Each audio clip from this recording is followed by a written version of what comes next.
Greetings, ladies and gentlemen, and everyone in between. Tonight we present to you, coming straight from Theatre for the New City, a live reading of a new play by Melanie Marie Goodreaux. It is called The White Blacks, and now The White Blacks.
Scene 1. At the Beautiful Brothers of Blair Cotillion.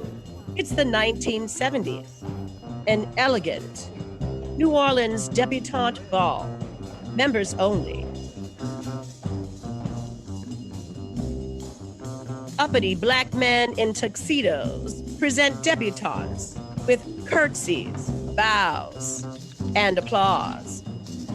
Attitudes to make fun of. Most people attending are very light-skinned Creole. There's only one debutante who stands out as brown. The Carnival Ball has a king and queen in white-faced masks. The Beautiful Brothers of Blair measure class and skin color with combs, checklists, and clipboard.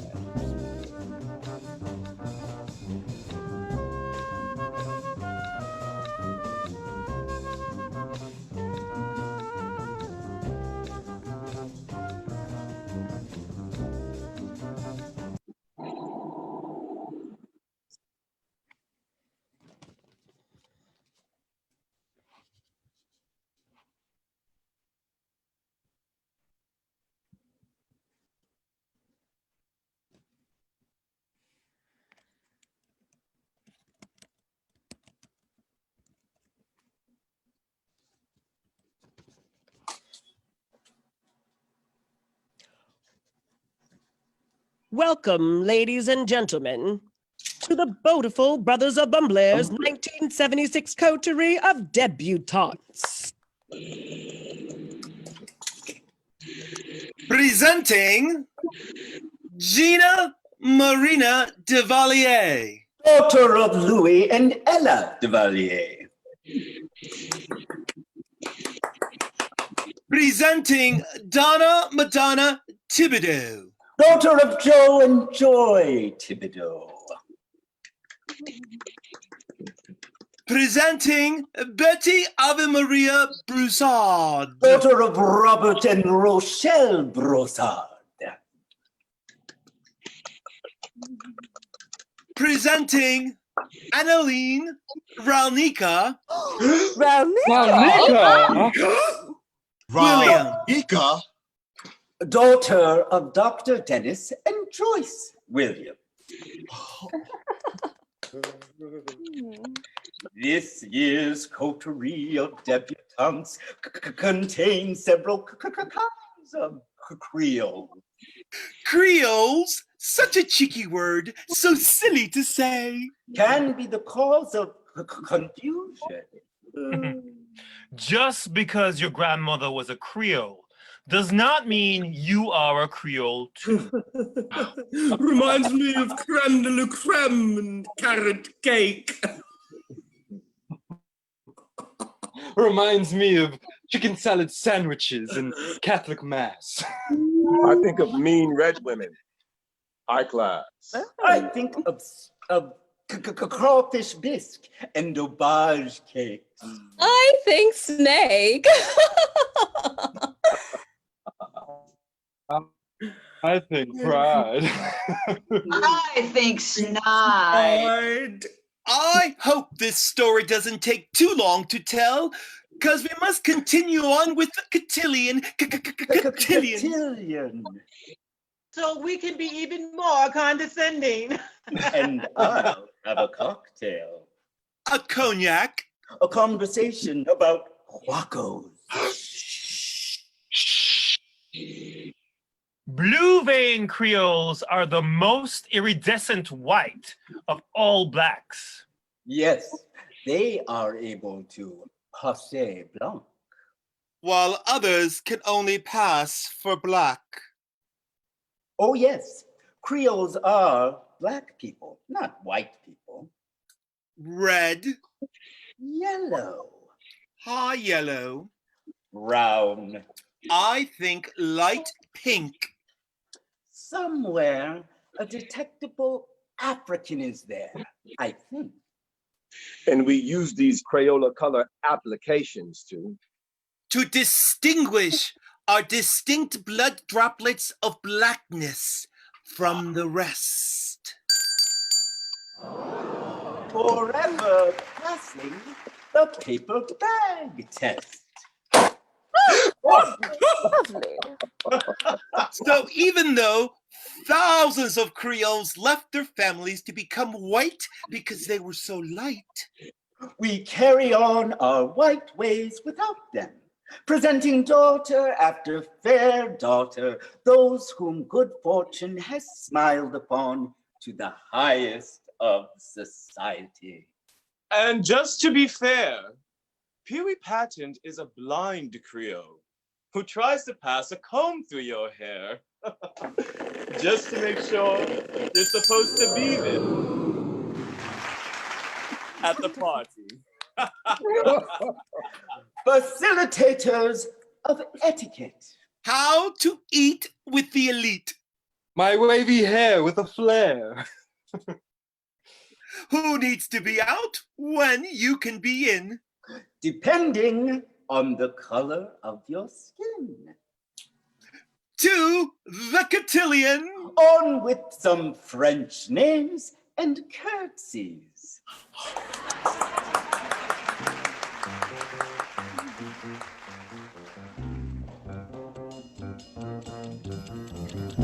My mare Roshan, so close to turning 75, comes home after the ball, walks around her New Orleans home in the dark, can't find the light switch that turns on the grand chandelier hung by her now dead husband George, whose portrait hangs as the patriarch over the parlor. And though he's dead, his eyes rove the room filled with Catholic crosses, holy water stations, a Martin Luther King calendar from a Black Catholic church, the typical white Jesus, Pope John Paul I, clocks and clocks and clocks, and photos of the family. George? George! Oh, Lord, it's so dark in here. I guess I could decide to tell this story with the lights off, all the lights on. I wonder if you can tell the difference between what's right and wrong with a soul just in the dark. And you know, stories got secrets, and secrets got colors, and light is gold, and not just brown. But night, whew, night can be pitch black sometimes. George, did you see how they let that girl make her debut there tonight?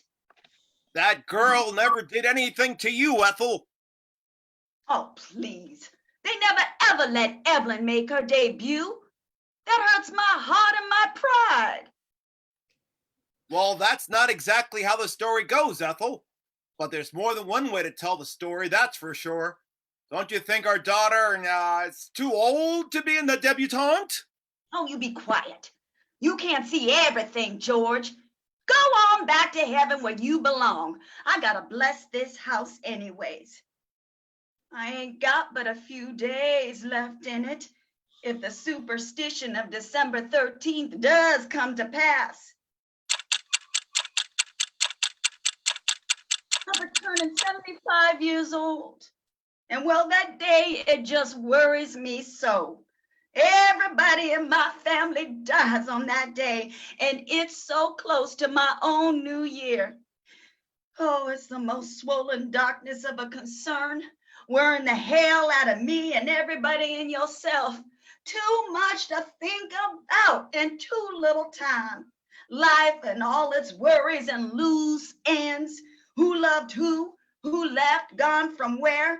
Who left that pie out uncovered with no furrow? Why, Pee-wee, stop talking to Angela? What was the last big bite in a fight that'll have your people walk out the door? Forever on you. Gone. Silence. What woman knows how to fry pie needing meat the right way that goes with her red beans? Who showed up? Who was late, invited, unwelcome, left off the list, ignored, conjoined in their own religious rituals, or conflated in the arrogance of their own choices? Who died?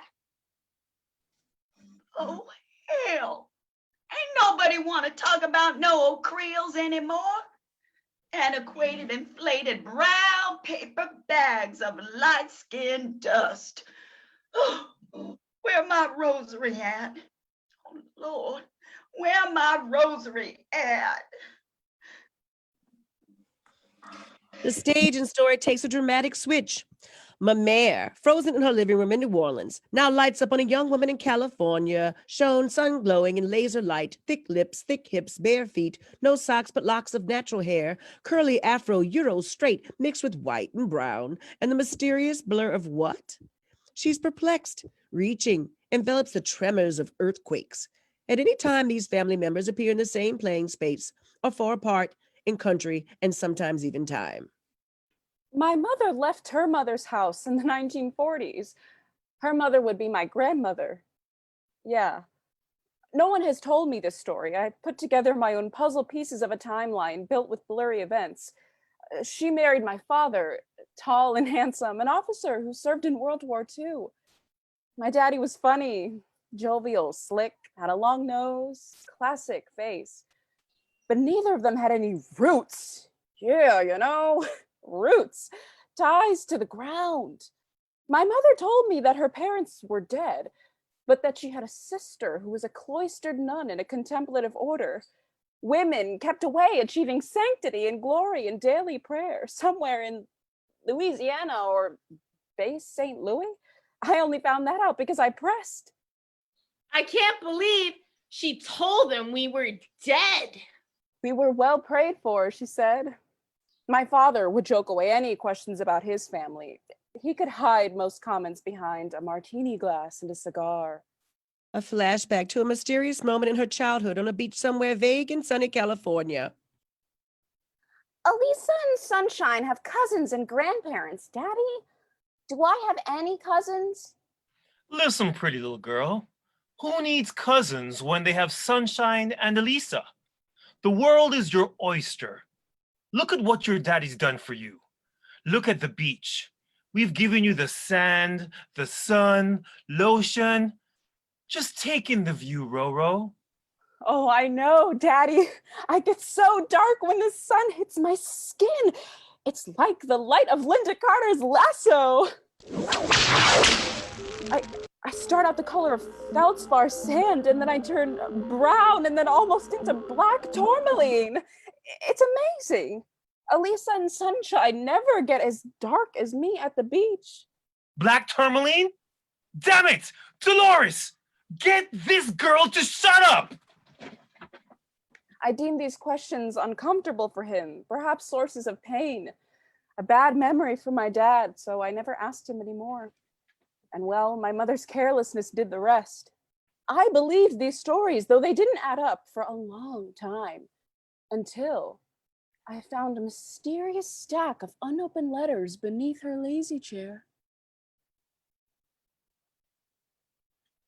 Well, if you really want to hide something, you will hide it for sure. It'll be packed down in a way where not even you can find it. No one will ever know.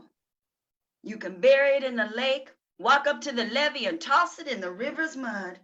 Sometimes you can hide it right in front of their face and yours. And sometimes you can't hide it at all. Why would she even have a P.O. box?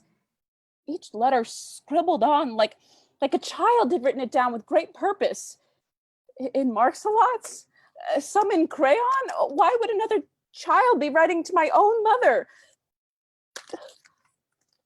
Dolores Delacroix, P.O. Box 206399. Do I open this? Do I open this? Should I?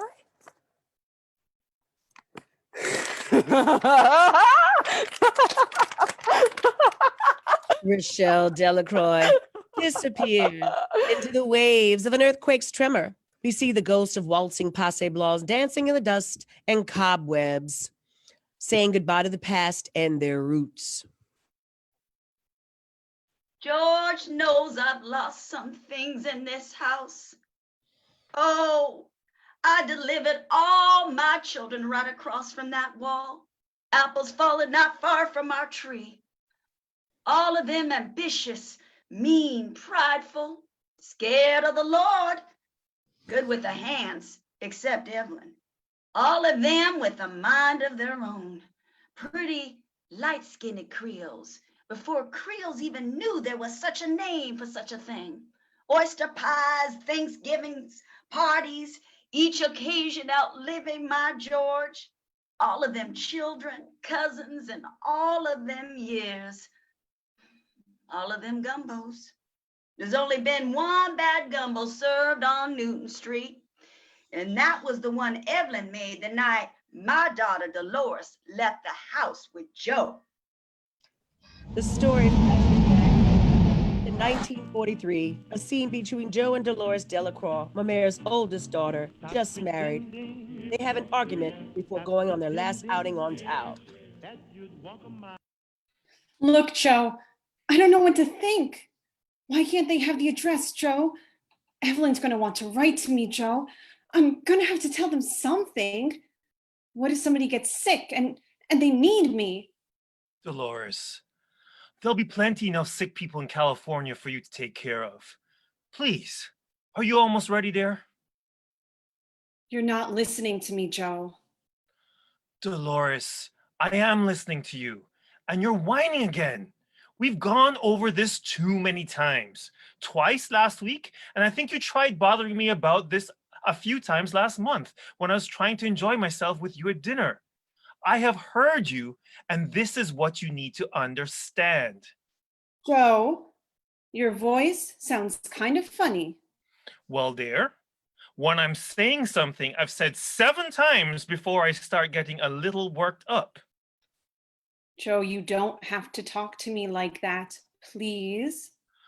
What you have to understand is that we don't want anybody in California to wonder what we are or where we came from. I know that. Of course, I know that. This is us, Dolores. Our future, me and you. This is what we're doing for us. Just imagine us answering the door one day to get the morning paper, the sunny California news. We're both making big money now, and it's your sister Sadie. And that big common voice of hers and one of her Negro friends ringing our doorbell. Our California doorbell. What would the neighbors think? They'd know immediately, Dolores. They can look at this skin once and think, oh, he's been in the sun a bit and he has a great tan. But after somebody like Sadie, they'd know. They'd know. And I'd be forced to work in the post office or something. Here, you don't want that, do you? Think of the people you're going to help in California, dear. Think of the people that need you there. Oh, Joe, I'm helping people here. Those children at All Saints, I'm helping them. You keep thinking you're worth nickels and dimes, Dolores. And I'm trying to get you to think of us, our children, and our future, and the tons of money we're going to make in California, baby. Do you trust me? Joe. Don't say Joe. Do you trust me? Joe. Joe. I sat there that night eating cold, tasteless gumbo with Evelyn. Sadie had marched out the door mad at her sister for concocting such a plan, leaving with her new husband, Joe, to go off to California to pretend that she was white. You hear me? Meant she couldn't even tell us where she was going, couldn't even give us an address. My own daughter, white, ashamed of us, ashamed of me and George, ashamed. Dolores, can I write to you, Dolores? You are spitting in everybody's face. My face, Mama's face, Evelyn's face. You are spitting in everybody's face. Sadie! Sadie! Oh, I miss my daughter so much, George. Maybe if I put out an oyster pie, they'll come back home. And Evelyn, what is she gonna do if I die? Oh, I've lost a lot of things in this house. And I know you've lost something too.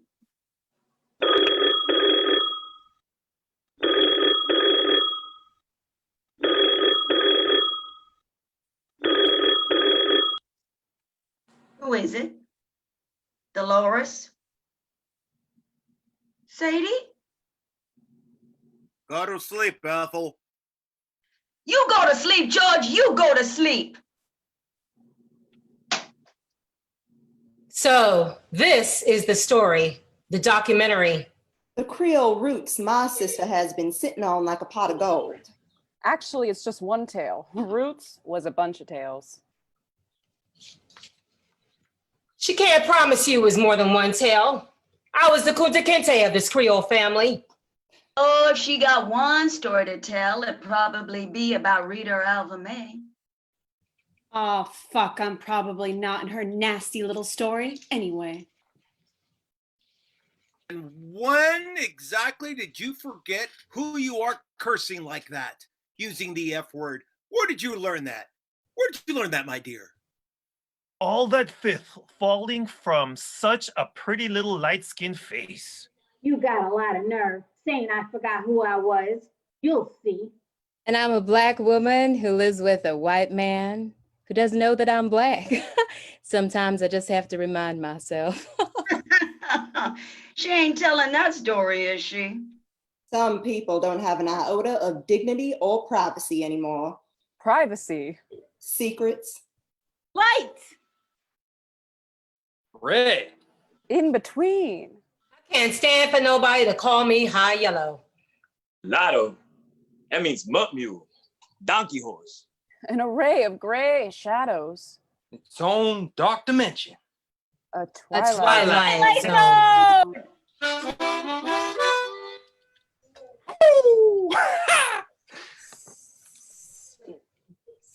Velma, you don't even live here. What do you care if we serve gumbo or jambalaya at my mayor's party?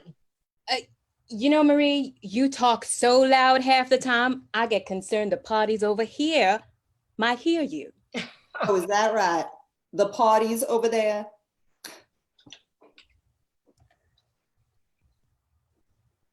Alma, who's on the phone, dear? Alfred, it's nothing. I'm just ordering a pizza for the kids. I'd like a double pepperoni, large with cheese. I want black olives, Mother. Okay, we'd like some black olives. Black olives, huh? Ask them if they want some black relatives too. Black blood and black power to all the people all over their black pizza. That's not funny. Mama! Mama, did you make sure they put black olives on the pizza? Yes, didn't you hear me? I asked the nice people on the phone for black olives. And why did the people at Pizza Hut sound like they're laughing at us, Mama? Velma, look, we don't know what time you're getting in, but we'll be right here on Newton Street. Mm-hmm.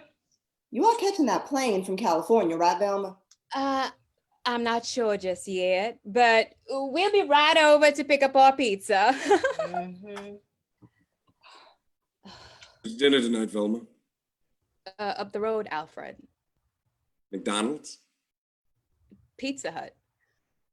Mysterious. Mysterious? Come here. Look at that. Florida always makes dinner for James Evans on good times.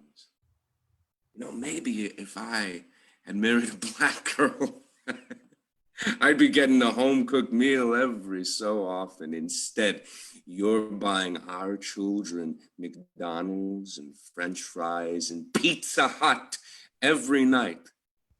The only time I ever seem to get a home-cooked meal in this house is when Gladys is here. Well, it's too bad we can only afford Gladys on Wednesday and Friday, Alfred, the cleaning lady who mysteriously never wants to clean. We getting French fries too then, Mama? Mama, so colloquial. As you may have guessed, your father's paycheck is not enough for me to include French fries. Ah!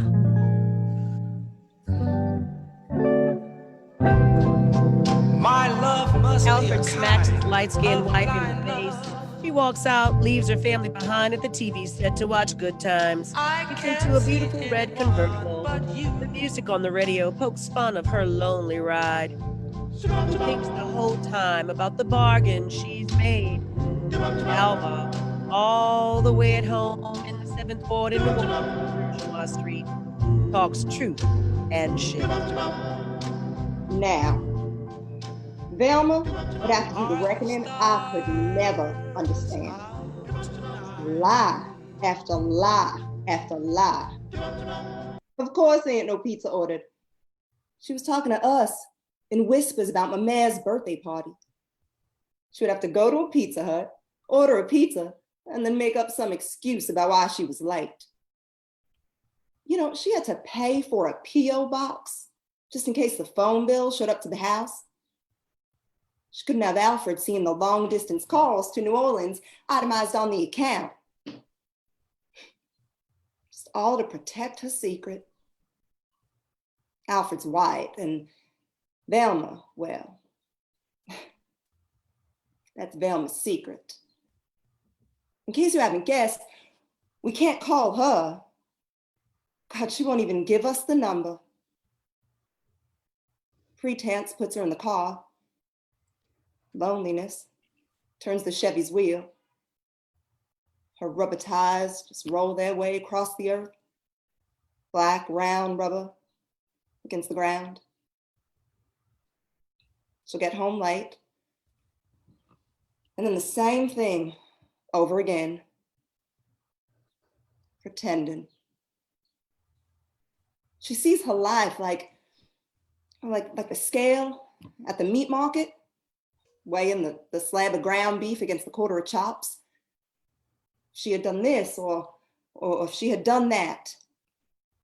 She passed this through the numbers, weighing legs of lamb, Cornish hens, buying bok choy, hamburger helper. I mean, things that we would never eat. She ain't alone. The white faces stare at her. Notions that will never be able to lay down the E in her name. Velma. Velma! Velma! Countless facades just stirring their own wheels, escaping the thorn of being Black.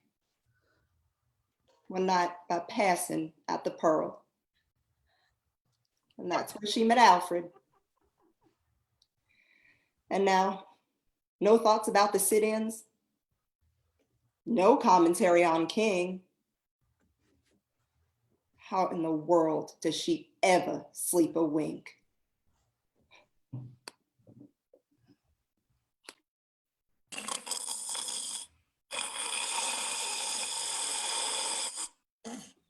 Oh, I need a relaxer. A relaxer? Oh, sorry, honey.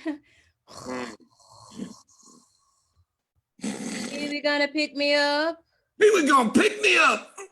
Pee-wee gonna pick me up fried oysters? Oh, Pee-wee gonna pick me up fried oysters! Pig's feet in a bag? Pig's feet in a bag! GG's? Ooh, GG's! Pig's feet, fried oysters in a bag! Oh, that one dream? Man. They know manicures, beaches. They take a left turn to go to brunch. We know Saints games, panade meat, novenas, floods, hurricanes, putting plastic up on the roof, people playing My Black is Better Than Your Black all day. The salt of suspicion. And in the end, none of these bitches can make one fucking pot of gumbo, even if they tried. Social constructs keep us stuck somewhere tense. Alfred was white. My cousin Velma, well, that is Velma's secret to tell. Passe blanc, Miss Velma. Passé Blanc? What is that? A wine? Passé Blanc, pass for white. You know what it is. I know you saw that movie Imitation of Life, and in 2 weeks, the whole world will be watching Roots. Gladys, what in the world? I know what your arm is, Velma. And you better hope Mr. Alfred never looks into this brush like I did, all this nappy hair. Girl, don't talk to me like that. This must be your hair. Girl, don't you ever call me girl. You better be careful, Miss Velma. I heard you going on another mysterious trip somewhere. So I'm about to pop open here in Santa Ray. And you don't even wonder why I can be so sassy to you, do you? Is right.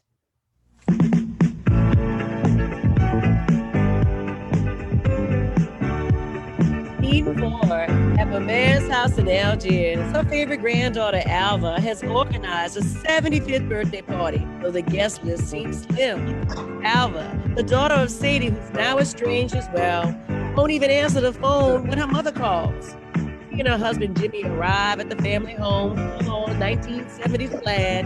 Jimmy, with a light-skinned black man's version of an afro, has bags, beer, party supplies, and the ingredients for gumbo in a pot. Jimmy ekes out about the dust and the religious articles hanging around the old house, but secretly covered the property. Grandpa George's portrait sees everything and watches Jimmy's every move. How long we gotta be here? This place smells like mothballs and onions. Just a few days. Just get my man through her birthday party. Man, look at all this dust. Well, there's a duster and a dust mop right over there. Oh, look at this thing. This shit look like an antique. Yeah, my grandpa put that there. Oh, how long ago he died? Long time ago. In this house? Probably. Yeah, I can feel it. I'm telling you, there's spirits in here. I feel like somebody watching me right now. There's spirits. It's probably waked right there. I sure was. Oh, Lord Jesus.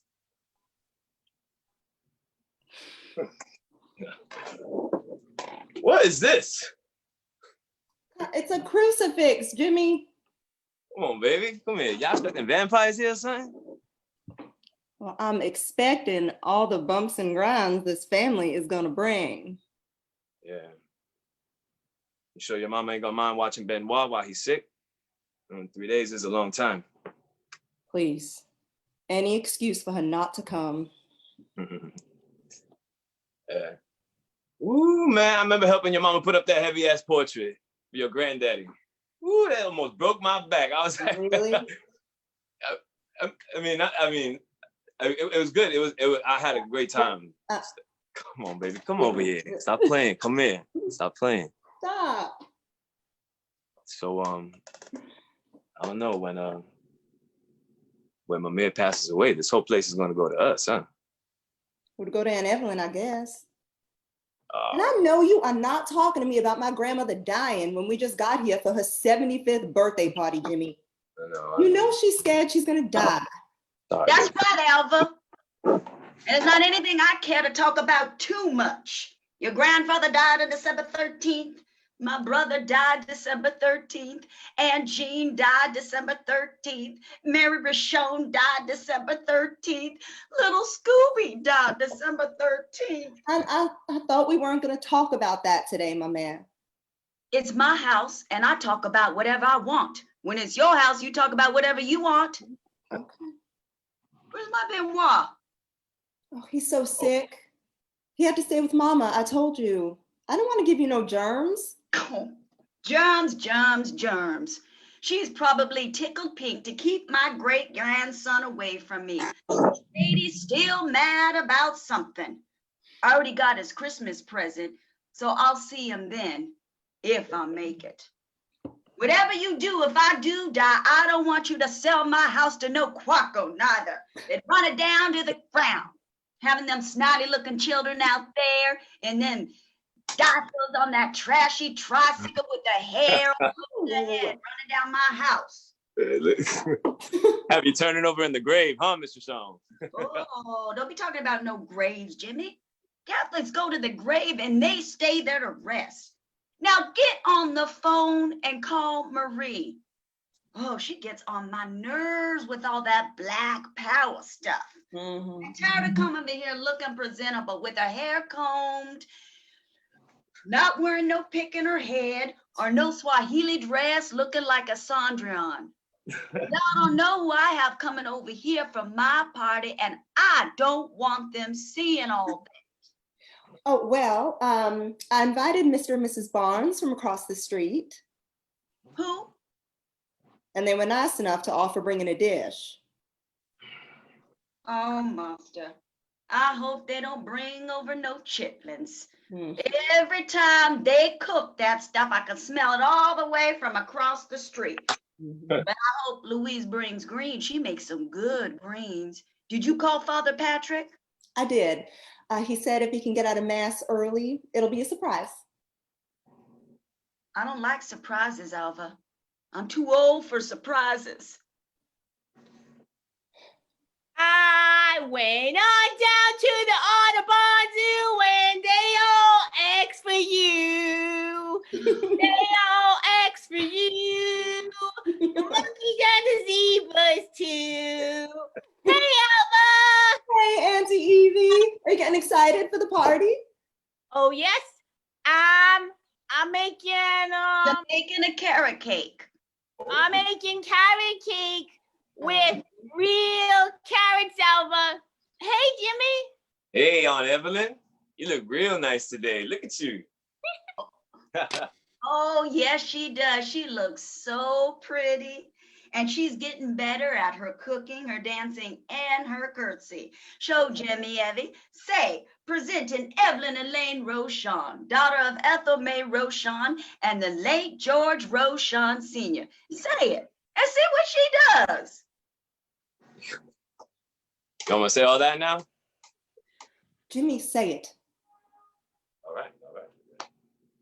Presenting Evelyn Elaine Rochon, daughter of Ethel May Rochon and her daddy.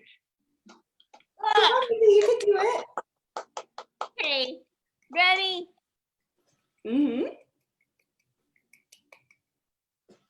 All right. Oh, all right. It's all right. Come on, baby girl. Practice makes perfect. It's all right. Evelyn is getting ready to make her debut with the ever elegant Bow Brothers Bon Blair. She will be part of this coming year of Coterie of Debutantes. Oh, hold up. I thought you had to be 17 or 18 years old to do all that.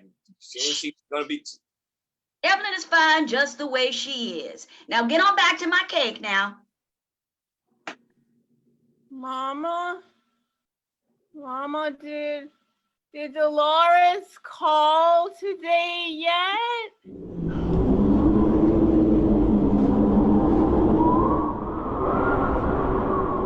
Stop asking me did Dolores call here yet. She hardly ever calls here, and you know that. Yes, Mama.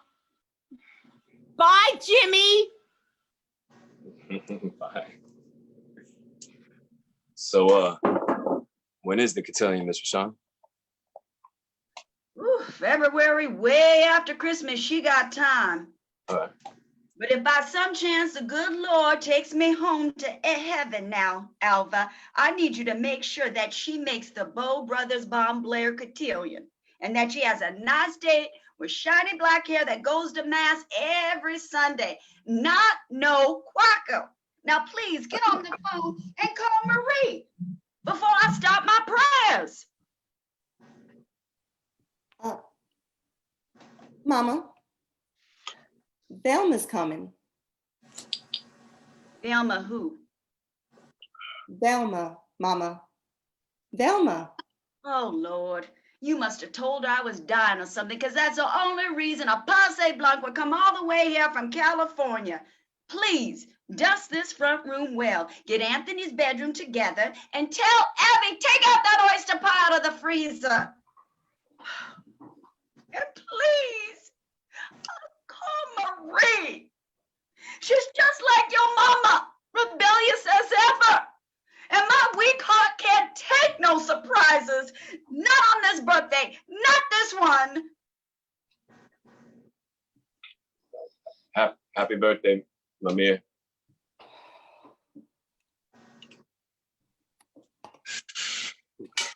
Scene 5. Alva's nasty phone call to Marie, a fight over gumbo on the phone.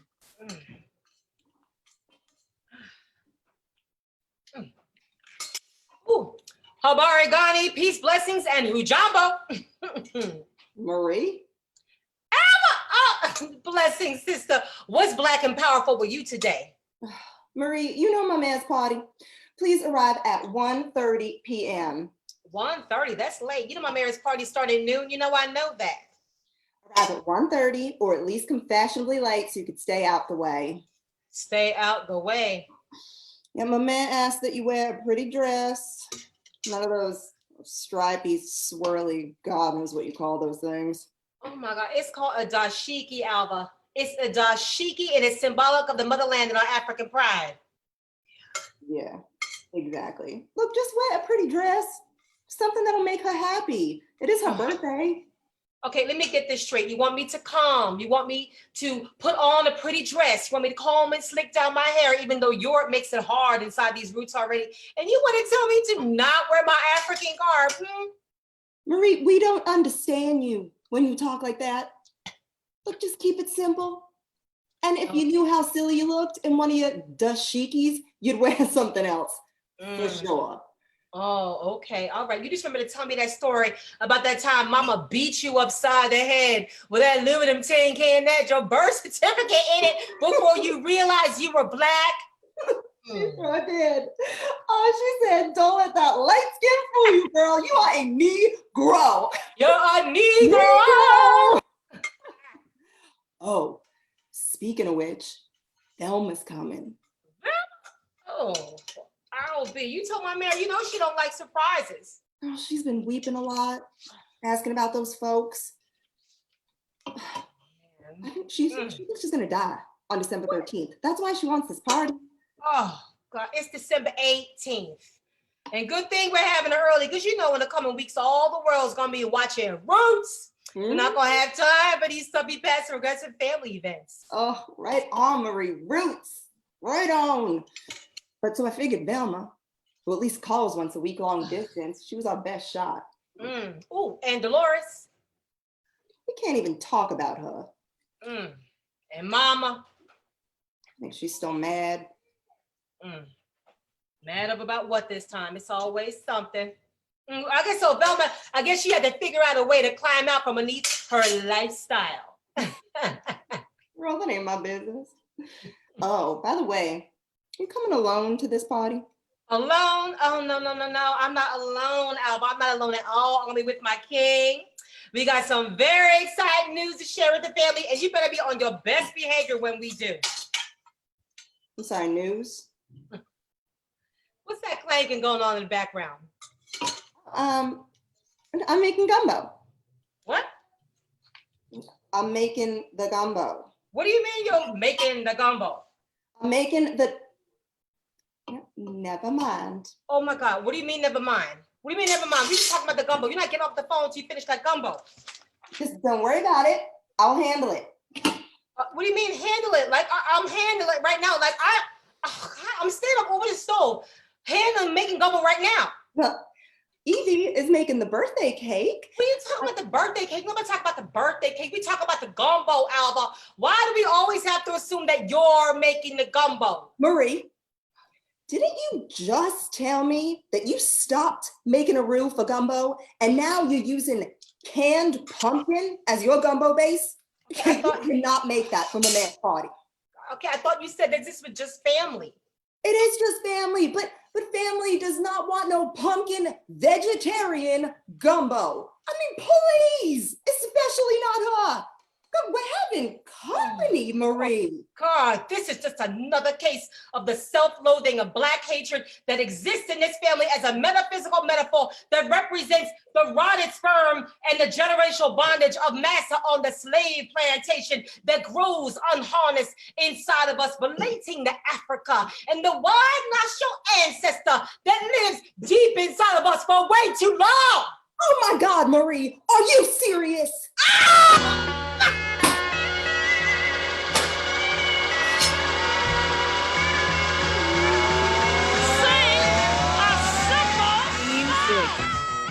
Guests start to arrive to a man's 70th birthday party in Algiers with presents and more party food.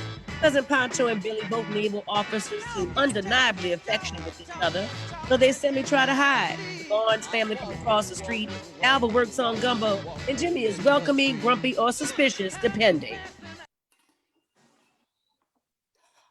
Hey, cousin Pancho. Oh, look at you in that uniform. You know I had to come see my mama on her big birthday. And who is this? This is my friend, Officer Billy Thompson. Your friend, Officer Billy Thompson. Well, welcome to Newton Street. Oh, it's so nice to meet you, Miss Roshano. Oh my God. And you must be Alva, huh? Oh my God, I've heard so much about you. Your hair is just, you're just fine. Oh my God. And you are, Jim. Right on.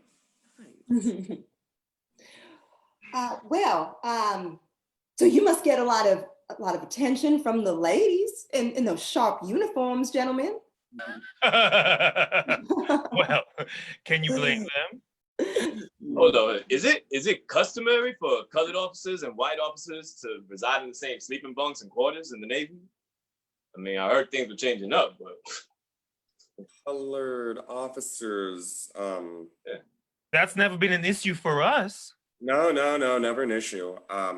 We served together and slept in similar quarters on the Higgins in Vietnam. Mm-hmm. Yes, sort of catty-cornered, I think, since you asked.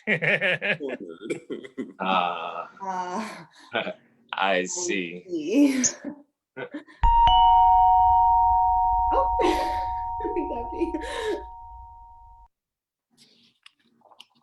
Oh, Mrs. Barnes. How you doing? Hello, Mrs. Barnes. Hi, Mrs. Roshon. Happy birthday! Is that Evie? Evie, come here, girl. Hello, Mrs. Barnes. I'm making carrot cake. Oh, well, you are. Well, I cannot wait to try some. Oh, this here is my husband, Papir Barnes. Well, it's nice to have finally made it past the gate, Mrs. Roshon, after all these years. Well, I don't know what took you so long, Mr. Papir. Louise just lives right across the street. Well, several would be stretching it, Mrs. Roshon. But the girls have been to my house several times. They come over all the time to get their dresses made. Well, you might be right, Louise. Call me Ethel. You're in my home. And guess who's in line to be made another pretty dress by Mrs. Barnes? Who? Evie. Evie, what you need your pretty little dress for, girl? My mama wants me to go to one of those fancy parties, Mrs. Barnes, where you make a debut in front of society.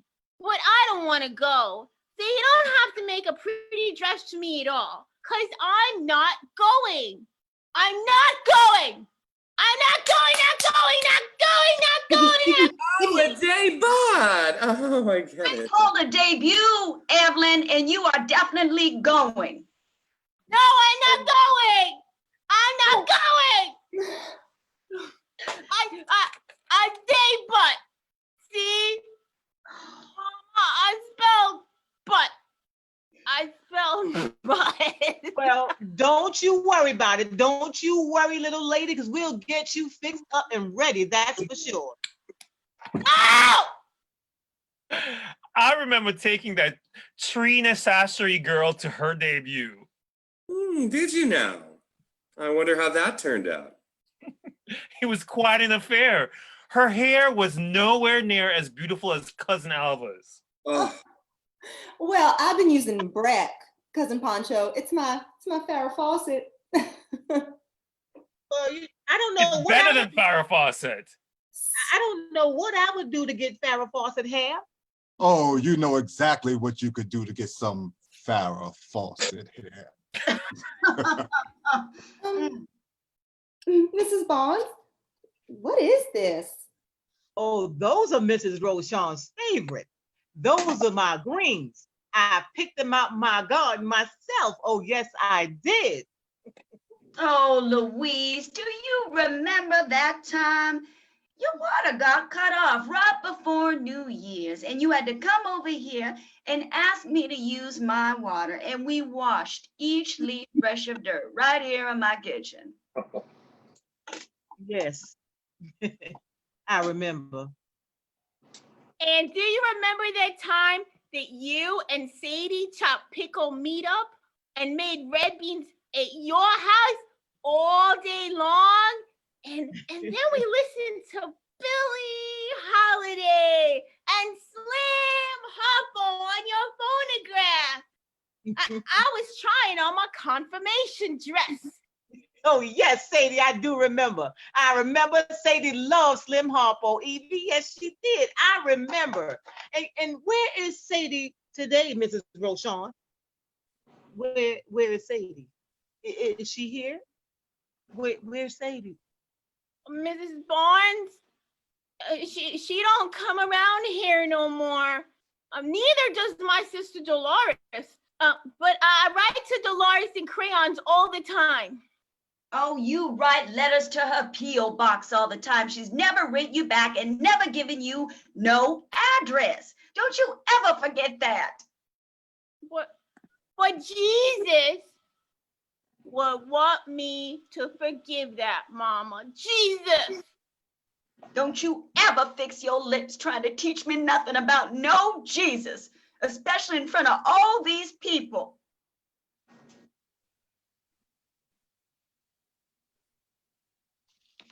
And do you remember, Mrs. Barnes, when you made matching outfits for Sadie and Dolores and Anthony, but then he started playing tag outside? Remember?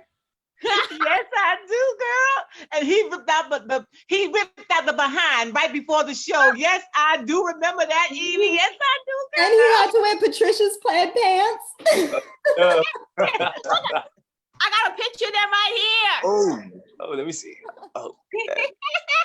Oh, come on. Oh, get on back to that cake and don't be piling no nutmeg all over them carrots. My goodness. Yes, Mama.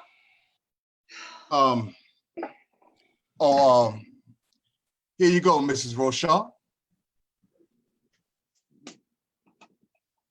Thank you, Mr. Pappy. What's this? Oh, why these are my chitterlings, Mrs. Roshan. Chitterlings? But they're chitlins, Mama. Chitlins.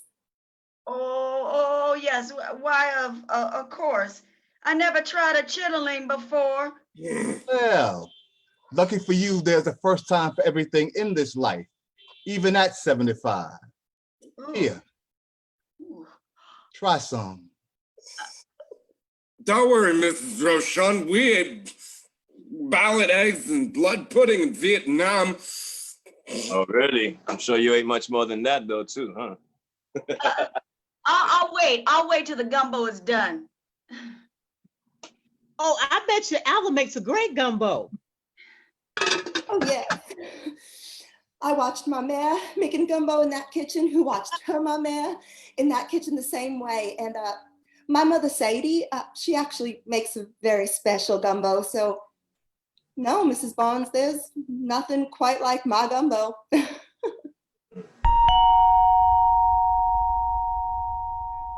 Uh-oh.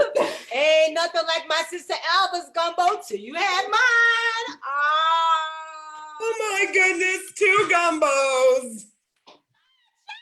This is quite an affair. How's my Marie?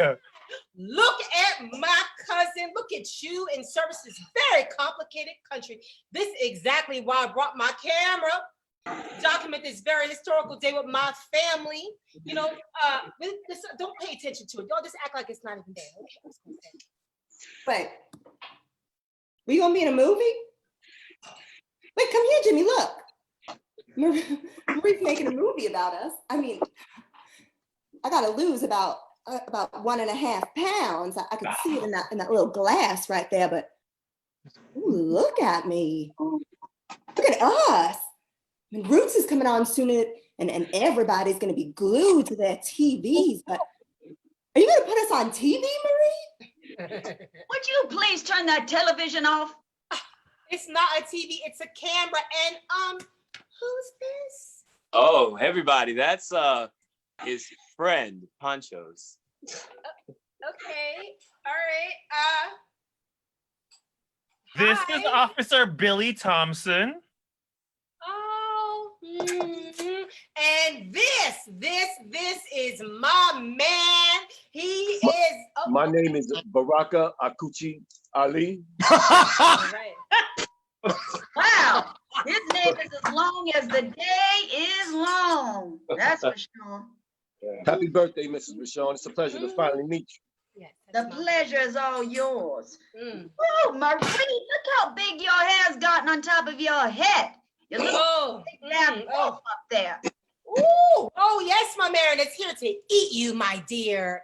Mrs. Barnes, a long time. Ooh,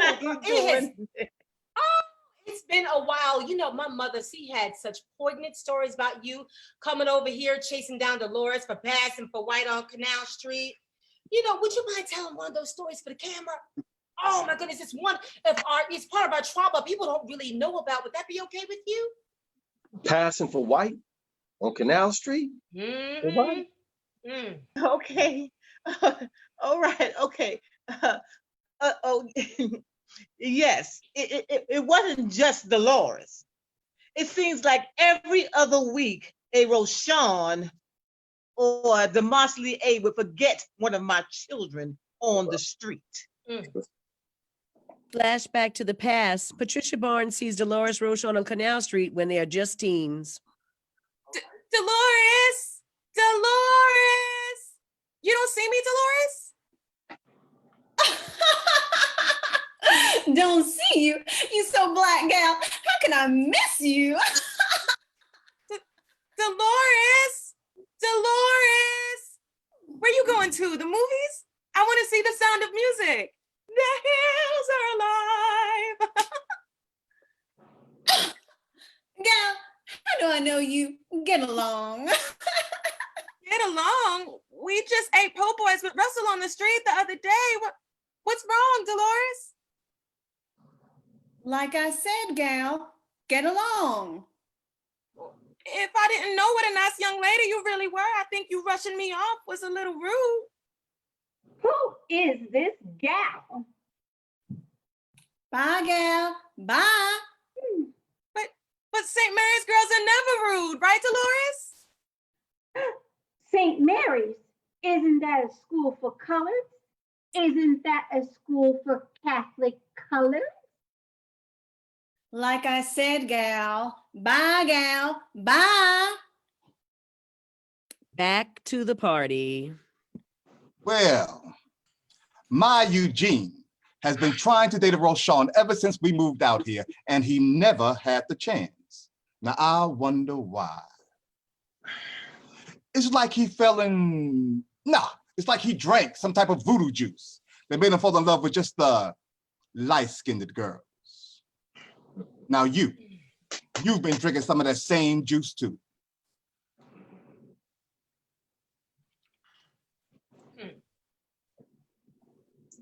What you said, Baraka? I can't even hear what you saying, man. Yeah, what did you say? Say that again. Marie is not your average light-skinned girl. Man, why I ask what he said for? Come on now, Marie, light-skinned? Since when Marie been light-skinned? If Marie is light-skinned, brother, then I must be what? Transparent? Oh no. Oh no, no, no, no, no, no, no, no.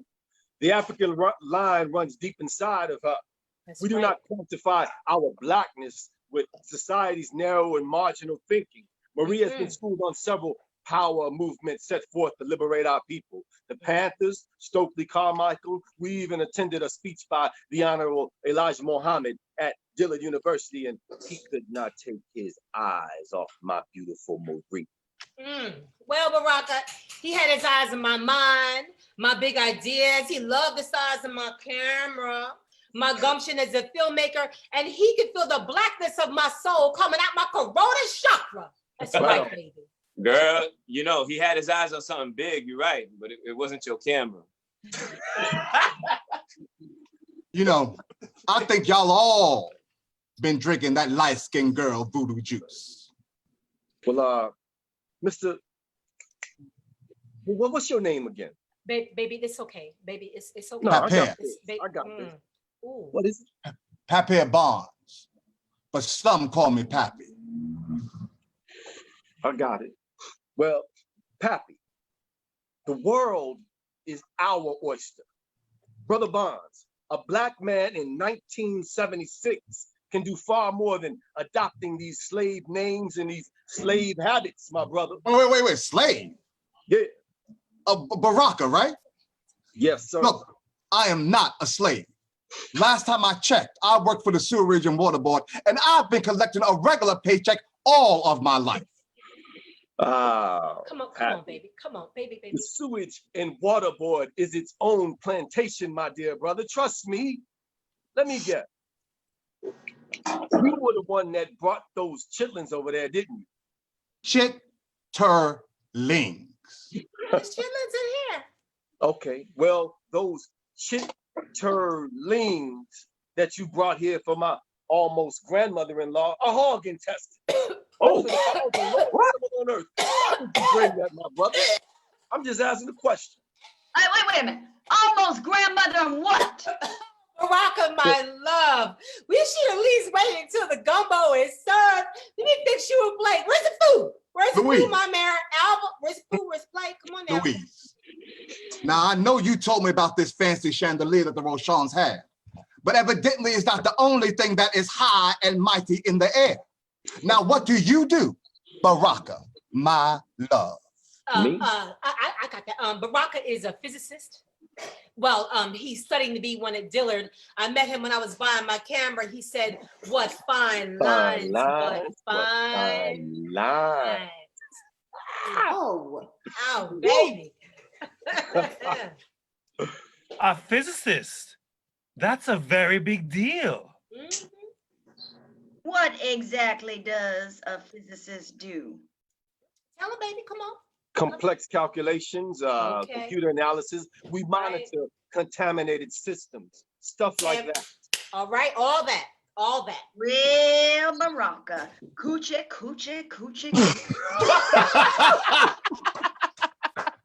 My mayor. My mayor. Really? My name is Baba, Baraka, Akuchi, Ali. Baraka means the presence of God. Akuchi means the wealth of God. I did not come all the way down here to Algiers to be insulted by some Sambo chitlin eating. Sambo? Some half-breed mixed up mulattoes. Baby! Baby, hold on. Is that better?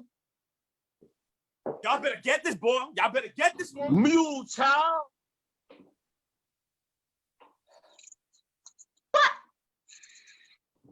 Well now, sir, you haven't been here more than 5 minutes. Hey, sometimes 5 minutes is all it takes, my man.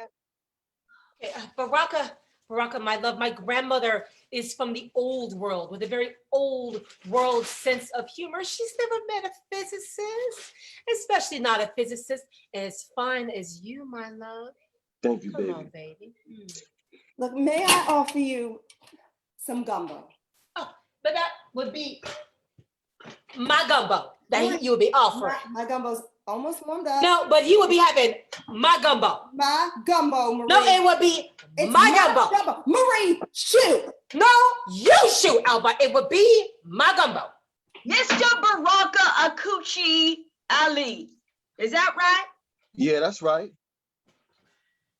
My coochie was just a very silly joke to break the ice. Excuse my ignorance. Can I offer you some warm oyster pie? Oyster pie? Mm-hmm. I'll have a piece. So, my mayor, did Dolores call you for your birthday? My birthday ain't till December 18th, no. But she does call me time to time.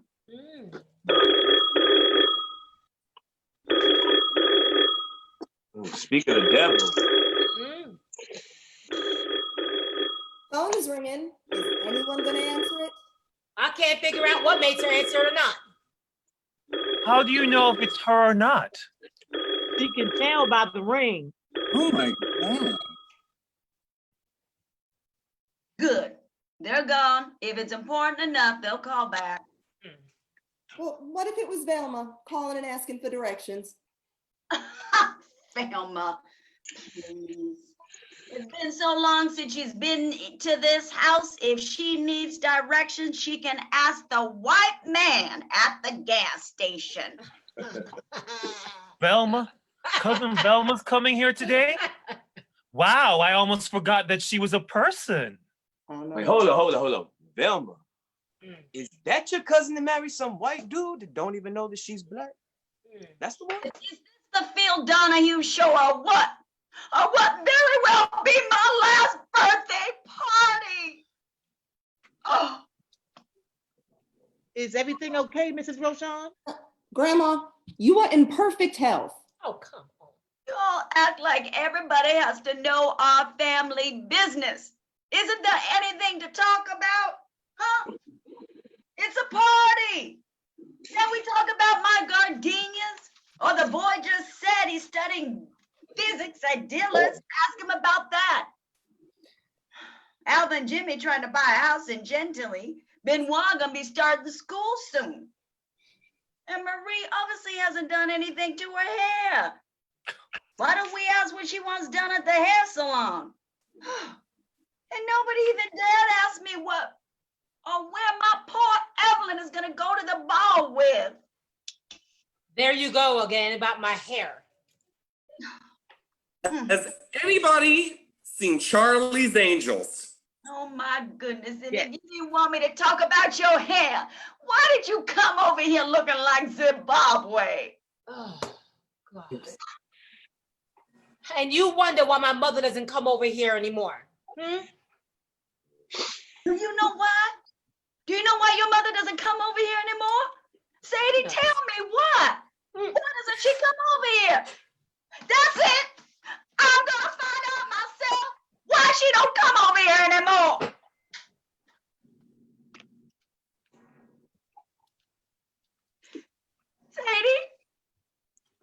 Sadie, listen. Please, why don't you?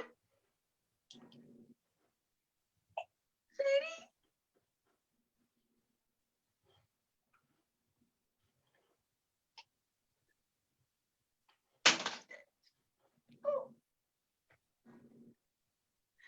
Eggnog?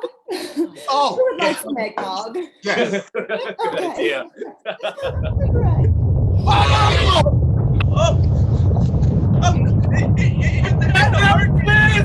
A tremor? Do you feel this?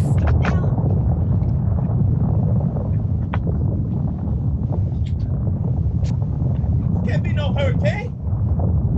Luis! This is split, the spontaneous jerking motion that can occur while two objects are sliding against each other, the physics of friction.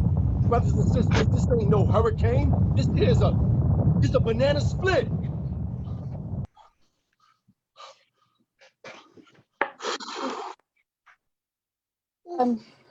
Hi, I'm Rochelle Delacroix. I think I may have some family members who live at this address. I'm looking for someone named Evelyn. Rochelle? Rochelle! It's my granddaughter Dolores' child. Oh my God. Is she here? Is she outside in the car? She told me that you were dead. That all of you were dead. Lord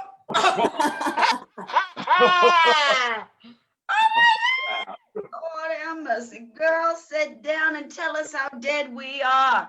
You must have died and gone to heaven if we are dead. That girl is something else. I mean, this is Pancho. Pancho is your second cousin. His mom and them is from Bay St. Louis. And this is Alva, my oldest second granddaughter. And this is her sister Marie. And this is Jimmy. And these are our friends. Oh, now you can go look at that photo album that your mama took all the time to make and just left behind.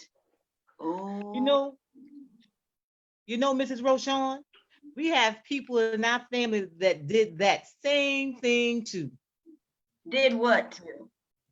Just up and disappeared. I don't know why I find that hard to believe, Louise. Oh, yes. My great-grandfather was as black as Alva's shiny black hair. And his wife was as white, well, as white as a cloud in the sky. And their children went from black to brown to red to yellow to white. And the white ones, they just vanished like a cloud in the sky. Now, why in the world would anybody do that? What would make somebody run away like that? Money. That's why. Money. You get paid $13,000 a year as a white man selling cars in California. You get what, about 75 cents an hour working the shipyards out here? Come on, man, the sun beating you down these days. Come on, bro. Money. I mean, if you could pass, I'm saying, why not? That's a $10,000 a year surplus to sell out your race and your people and your family. We know Dolores. We know she left for love, true love. Oh, yeah. oh, come on. You are not romanticizing Dolores' departure from this family, Pancho. Dolores and Joe saw an opportunity, Alva. They're not the first to go, nor will they be the last. Well, how come you didn't pass then, Pancho? Please, pass? Why would I ever want to be a white person? I've caught the bus from time to time and sat wherever I wanted. Lord knows I've watched the movies from the white seats just because I didn't feel like walking all the way up to the balcony every time if I didn't have to. And things are changing. Marie is a powerful example of that. There are blends and diversity and colors everywhere. One day, there might even be a colored president, a colored commander-in-chief. What, man? A colored president? Yes, Man, sir. get out of here. Truth be told, though, I never passed for white because everybody knows I'm related to Mamer Roshan, and she's as black as they come. Gotcha. Why would I want to be a white person? No offense. When I could be a very beautiful black person like my cousin Alva Dawn St. Virginia Roshan. Wait a minute. You're black? You guys are really very progressive in your thinking. Progressive? Hold on, baby girl. Hold on. Now, You know what that means, right? If they black, and they black, and they black, then you. Lord, I waited for this day, dreamt it would never come true. But But wait a minute. I gotta get this on camera, okay? Are you black too? Are you what? Well, I know that you're black. Are you? I think I'm black on the inside. I'm black. Bingo! Happy Black Day to ya. Happy Black Day to ya. Happy Black Wait a minute. Day. Wait a minute. Give this girl something to drink. It's okay. You know, maybe she'll turn white again.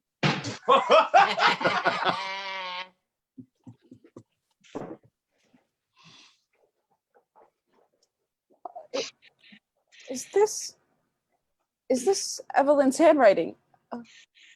Evie, I found your letters to my mother. You must be my pretty niece. And you're my pretty niece, Marie. And you're my pretty niece, Alva. Oh. People leave they behind their families all the time for all different kinds of reasons. My father went away. Spent 20 years as a convicted felon.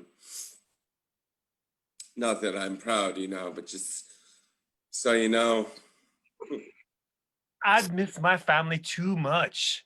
Nothing can replace Auntie's church fairs or the taste of Aunt Rita's pecan pie. I don't think I'd like hiding so much, even though everybody has something to hide. Ooh, whoa, hold up. Something to hide? That's what you said? Something to hide. I don't know, Cousin Pancho. You and Billy have anything you want to hide? Alva. I bet not. I want to hide. Jimmy. Jimmy. Although I know you can't help but be a prick. People get tired of bullshit. Tired of disrespect. Tired of people talking to them just any kind of way. Tired of fitting into all the correct boxes for which others hold the checks for. Sometimes it's just easier to disappear. You know, leave behind all of the bullshit. Cousin Pancho. Oh, Cousin Pancho. Pancho, please don't disappear. Evelyn, I'm not going anywhere. I have too much of a high tolerance for the bullshit that's mostly doled out around here. Plus, I'm waiting on gumbo, carrot cake, while me and Billy enjoy our oyster pie. Pancho, please watch your mouth. Yeah. Oh, yes, of course, ma mère. Oh, yes, of course.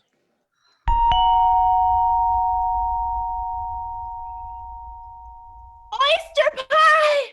Oyster pie! Oyster pie! Oyster pie! Mama, it's red. It's red. Girl, it's red. Now don't get too excited. You have to learn your manners. Act smooth, suave, ladylike.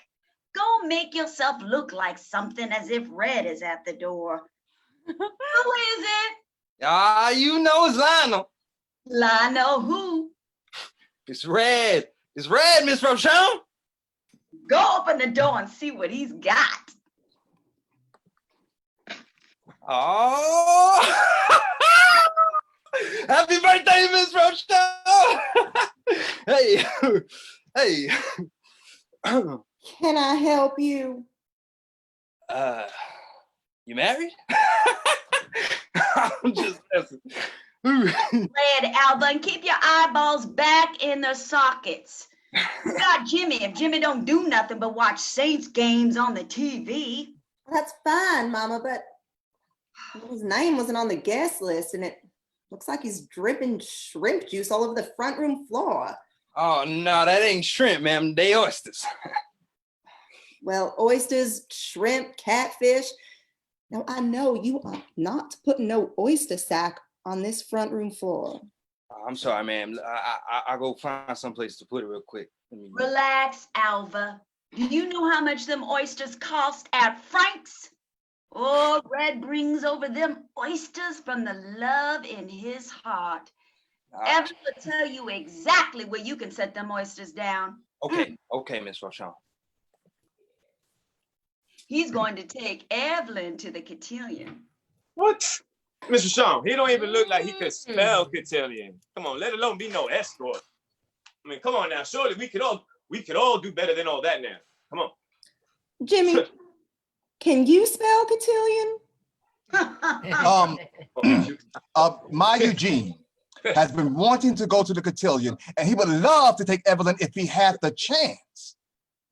Evelyn has plenty of choices who she can go to the ball with, so we shall see.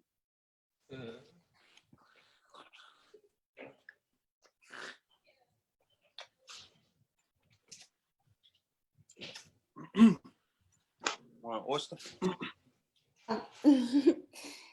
Hi. Do you think maybe you could do that in the back or like outside on the porch? Why? You're slurping oysters like right here. I don't even know who you are. Are you married? Oh, you know what? That's my husband Jimmy, right there. Oh, well, he eat oysters? Yeah, I eat them with Alvin frying. Well, how about you, Marie? You married? Not yet, but she will be, mama. Stars. Yeah. It's just like the bayou then. Because all the pretty girls, they my cousins. All the pretty girls they spoken for. Evelyn. Roma? Oh, okay. Wait. Oh, she. Yeah, you gotta be a big girl to eat oyster like that. Woo! Eat oyster like this, Red. Look at you. Yeah, you ain't scared, huh? Look at you flapping around.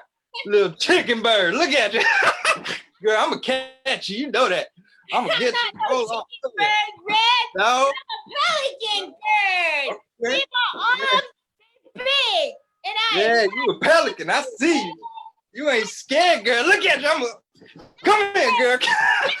Oh man, you're a little sweetie. Oh man. Oh, she's cute, man. She's cute. No. Oh no, Evelyn. That's enough of all that flying around, baby. There ain't nothing to be afraid of, Red. Oh, I see how he looks at you, smiling so sweet like a red tomato with his red self. I bet you he's a very good dancer. Nope. He's not a good dancer.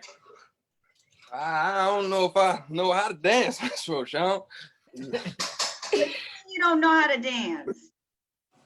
Nope. I ain't never been no dance, no. Hey, you go out to a dance on the Grand Bayou, you gotta row a boat all the way to Chalk Bay. With these arms, that's about what, 10 miles? I passed way too many nutri-rats to kill. Cause I sell they hides. Yeah. Nah, I just don't got time to dance. You know, I don't do it. Well, hold up now. I got a record for us.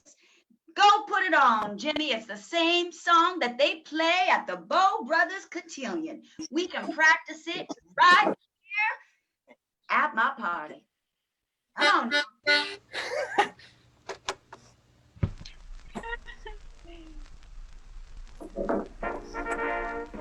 Oh my God. Oh no. What the hell? What? Wait. This is straight up white hypnosis music. Turn that off. Wait a minute. Now, this is a present. This is a present from Louise and I. Here, come on. Put this on. Come on, Louise, babe.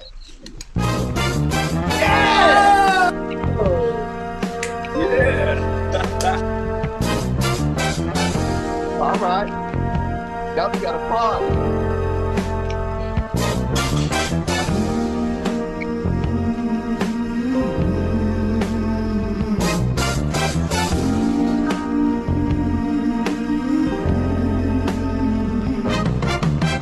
You want my love and you can't deny. Hey.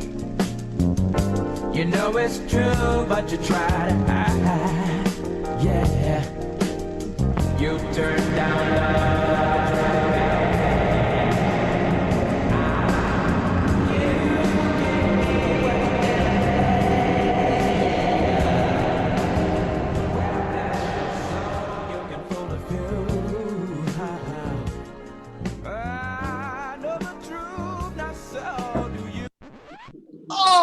Oh, come on. Oh, man. Oh, man. Y'all made me have to pull out my holy water now. Oh. So, where'd you learn how to dance, Red?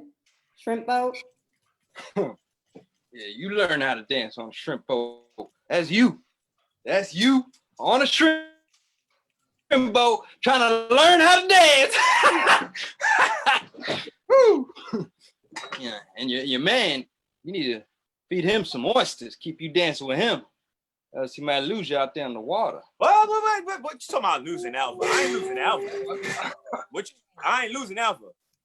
I'll tell you one thing, you might be losing your mind, brother, but I ain't losing Alpha. Mr. Sean, where we met this one at anyway? Because I don't remember meeting him ever before. Listen to that. Come on now. Y'all hear that now? Come on now. You ain't going to be doing that in my house. And I can't stand to see nobody chomping on no food now. Get at me. Alpha girl. Alpha girl. Now, get out of here. Stop it. I met Red at church. He brings oysters over here because Frank's is too expensive. And he's so kind to the Lord that he goes to church every Sunday like a good Catholic should, because it's right across the street. Every Sunday, I get a sneak peek at Evan. What's up, Keith?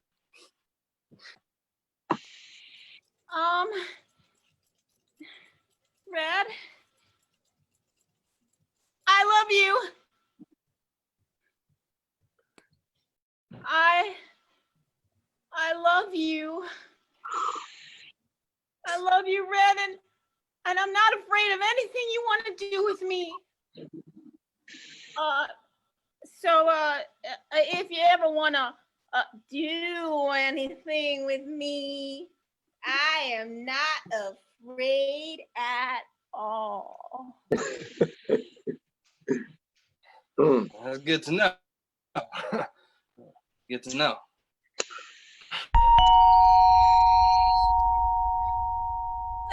Ed. Hi, it's Velma. Don't you recognize me? What's everybody looking at?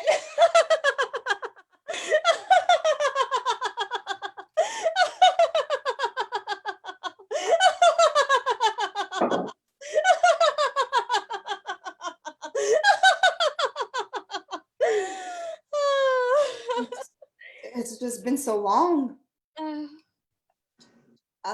How was your trip? Jimmy, can you get her bag? Oh, no, thank you. I have got it. It's so good to be home. Home? Mimir. Velma.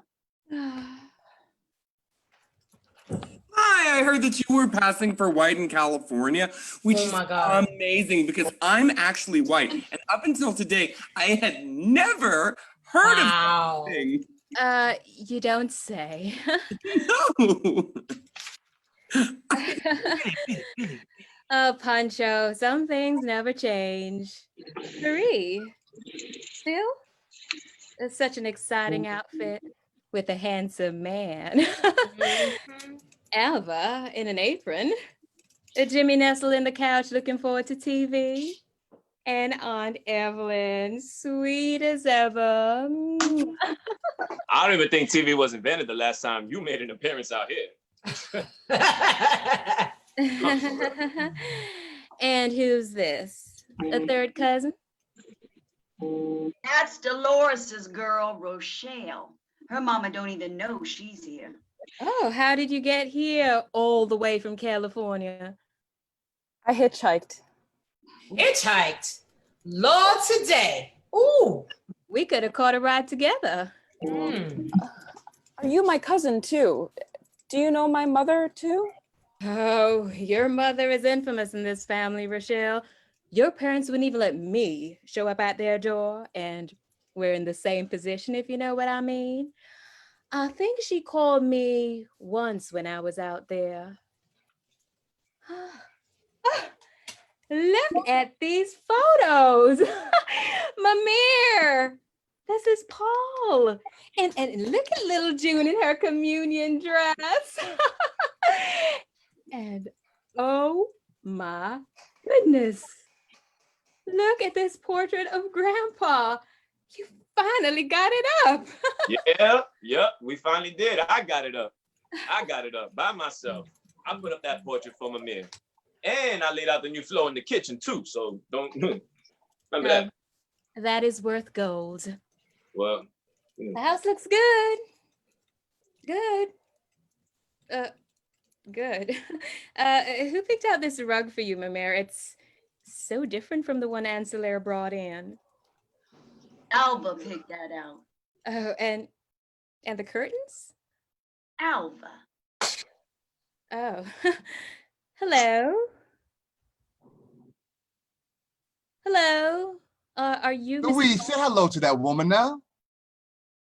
Mrs. Barnes. Hello. Hello. Would you like a moon drop? No, thank you. I don't eat anything darker than me. Oh, okay. Wow. Well, how about a marshmallow? Oh. What about a graham cracker?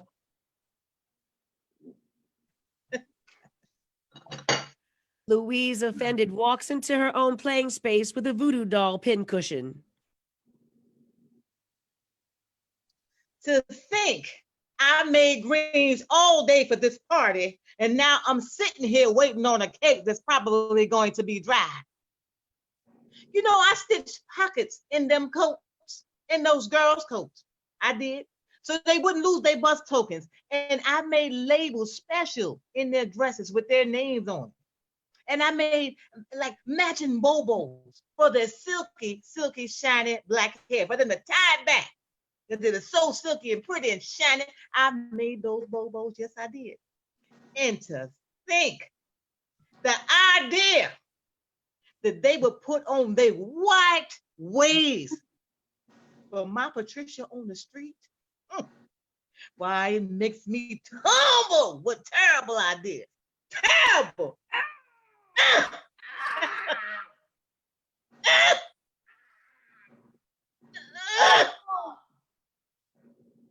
Nobody wants to see their baby hurt on the street. Not nobody.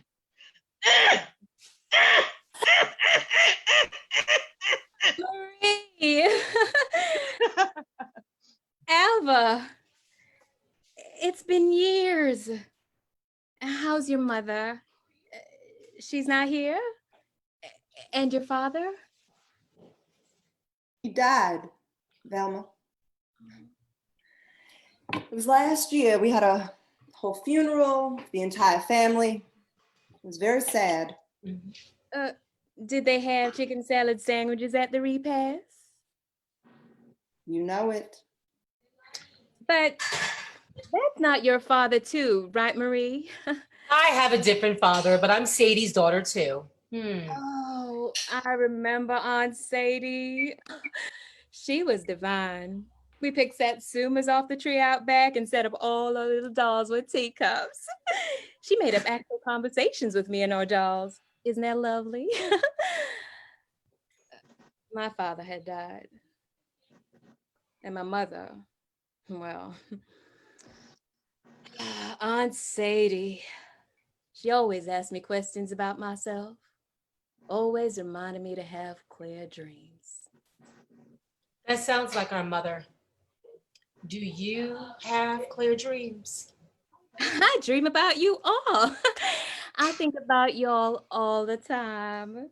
Quite frankly, I have dreams about this house and what I This house. I'm the oldest granddaughter. I ran around in these walls before either of you were even thought of. And you, Rochelle. I don't even know what to say. I'm surprised the house didn't shake when you walked in. Oh, there's a lot of room in here. Space. I'm wondering if my own daughter would like to move in and maybe she could help me decorate this. You have a daughter. Oh my God. This must be my lucky day. You never ever mentioned about no daughter on the phone ever. Jimmy, can you find a news station? Because I'm getting so much good news. I should bring her here. You'd be amazed, Mamir, by how much she looks like you. Do you have an actual photograph of the person you are talking about so that we can contrast it and compare it to my mother? If I have a photograph, let me see. Yeah. Actually, I have one right here. If this house is ever sold, it would go for a very pretty penny. Oh, yeah. Please. George worked harder than anything to get this house. We slept with no heat, patched the roof, laid down the floor ourselves. You come all this way to tell me to sell my house from California when you just set your foot down it a second ago? You ain't sat foot in this house in how long? Well, I was about to offer you some punch, but you're already picking out cabinets? It's amazing that you have such fond memories of our mother. All she ever mentioned about you to me was that you disappeared. Mm-hmm. Disappeared? I'll call Mamir every week to make sure she's okay. I'm not Dolores, no offense. And as far as I can see, your mother's not here either.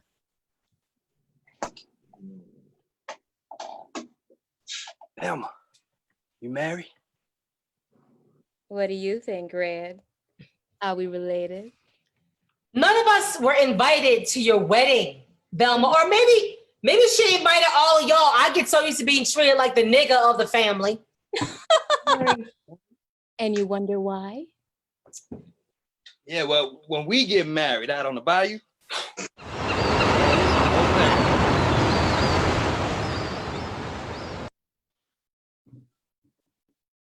the man sees that woman that he wants. It's Juliet.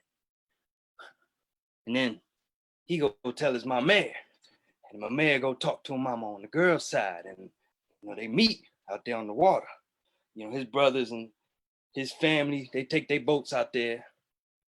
Man, they got so many crabs up in that boat. But the back boat got all the oysters. Because the crabs, they be fighting each other to get to the top. But the oysters, nah, they can't do nothing without foundation. So they spit themselves out on top of each other. Make like a bed for them to lie on. A real cluster, tight, hard. It's like a family. You gotta stay tight. Can't go. You gotta find you an oyster bed, Miss Rochon. Because all your oyster fish, they keep swimming away. And then they let that woman go. And the man gotta catch her. Yeah, she started running. Go ahead, girl, come in. I'm gonna get you. Come in, girl. Yeah, gotcha. And then he put her on that boat, and they go down that water together, and they eat oysters together till the day they die. Oh, that's very romantic. Yeah, I want to eat oysters with you, Marie. to the day that I die. Velma, you see that oyster pie? Oh, I'm glad you told me what it was, Mama. I would have thought it was apples and try to eat it, but it's oysters in a pie. Yeah, Evie made that pie, man. Where them oysters come from, Red? I caught them myself, Miss Rochon. Over there at the creek? Oh, no, your nephew Byron, he came out, drove out to the bayou, came on the boat. We set the traps up, pulled up the oysters, and Evie put them right there in that pie. Yeah. Sweet. Oyster pie. Yeah. Man, he had this big shiny car. You should have seen it. It was a Buick. Yeah. Oh, You know, I have a big shiny car as well. Oh, is that so? Where's it at? Parked outside? You know, Byron bought a shiny car from one of you too. One of me? Yeah, girl. Ain't no color man selling cars on Canal Street. That's the kind of fast money job white folk keep for themselves. So you know what Pee Wee do? He slick down his hair and he go there every day, pretending. Just like you, Velma. But he make his money. What? And every now and then he'll give one of us a deal with a little wink and a smile. You know? That's how I got my car for me and Albo. And you know what? Before things changed, he pretend himself all the way back on that canal bus, sitting wherever he wanted. But getting right back home to his Creole wife. And Pee Wee is black. Oh, yes, Pee Wee is black. But it's like he wears a little mask. A mask. Yeah, girl. What else you gonna call it? Oh, I'm gonna call it a facade. Self-loathing. It's a lie. Cheating. It's an ingrown mulatto toenail dividing our people. I call it the passe blanc, the white wine, the fake snowflakes, presented today here on our show. Marie, he only had to put it on for 6 hours a day. That means, leaving the house in the morning, getting into work, standing up all day in the lot in his suit, and then coming home. God, he probably got in and was like, woo! I could never hide all that from my man.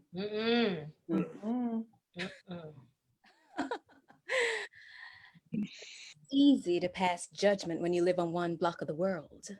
Did any of y'all ever wonder once how stupid it is for Pee Wee to get on a bus, ride to a car dealership on Canal Street, and get back on a bus and ride all the way back home across the river? What kind of sense does that make, huh? Selling cars, but you're stuck on a bus? I drive.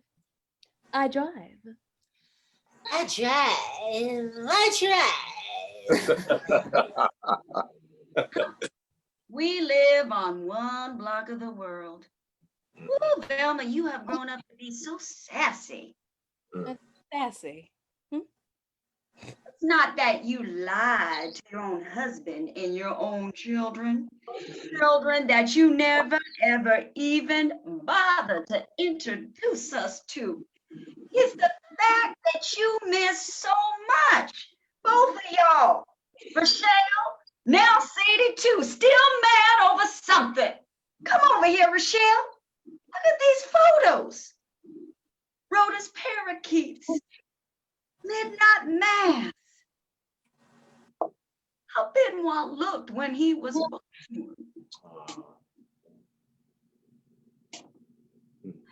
Red digging up oysters from the bottom of the Bayou Lafitte. She's seen the fish all day. Hot Red. And Evelyn, she clean out the shells and would stir them up together. Yeah. She found me a pie shell and she got a scab right there on her leg from a live crab that got loose right here on the floor while pouring the meat into the pie. I got a crab right here, Miss Rochon. Oh, hey. You feel like skipping even? Oh my God! Come on. Yeah, yeah, take it easy. Go ahead. Oh my Get God. it. All right. Alva, I can smell that soup. It must be time, right, to put in the shrimp? Mm-hmm. Oh, Mama, I can put the shrimp in. Where they at? Oh no, you cannot touch my gumbo. Not mine neither. Okay. I don't want to peel shrimp anyway. My bad. Sure. You know, Mama, I don't know why you never set up Evelyn with Red before. So she could be waiting on the water for a big shrimp boat to drive up. It takes quite a man to get oysters up from the bottom of the sea. Oysters fried! Red fried. I like my oysters fried too. I like my oysters raw. I can slurp them down my throat one by one, followed by a shot of cognac.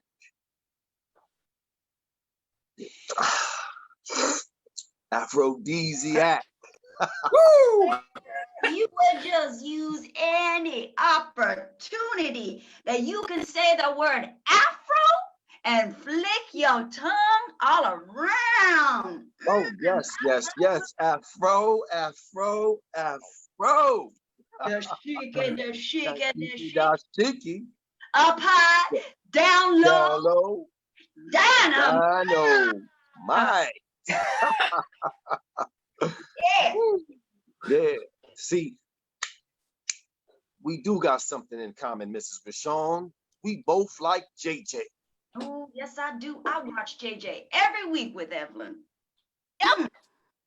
He's a Tom and fool. Tom and what? He's a Tom. He's a Uncle Tom. Dynamite. Sir, my uncle's name is not Tom. It's Anthony, and he's dead. Yeah, well, we probably have a lot more in common than just JJ. My connection to the motherland is Senegal. How about you? My connection to the motherland must be Marie. Marie, you probably right. Marie says Sierra Leone. Yes, I do. I don't know where she gets all that information from. Yeah, that's right. Sierra Leone. I can see it. It's all right there. It's in the nose. It's in the nostrils. Y'all got them cave-like nostrils. Them Haitian nostrils. You got them. You see them? Right there. You must be saying she has nostrils like this woman. My mother wrote this. It's in her handwriting. A great-grandmother, Virginia Maurice. Look at her.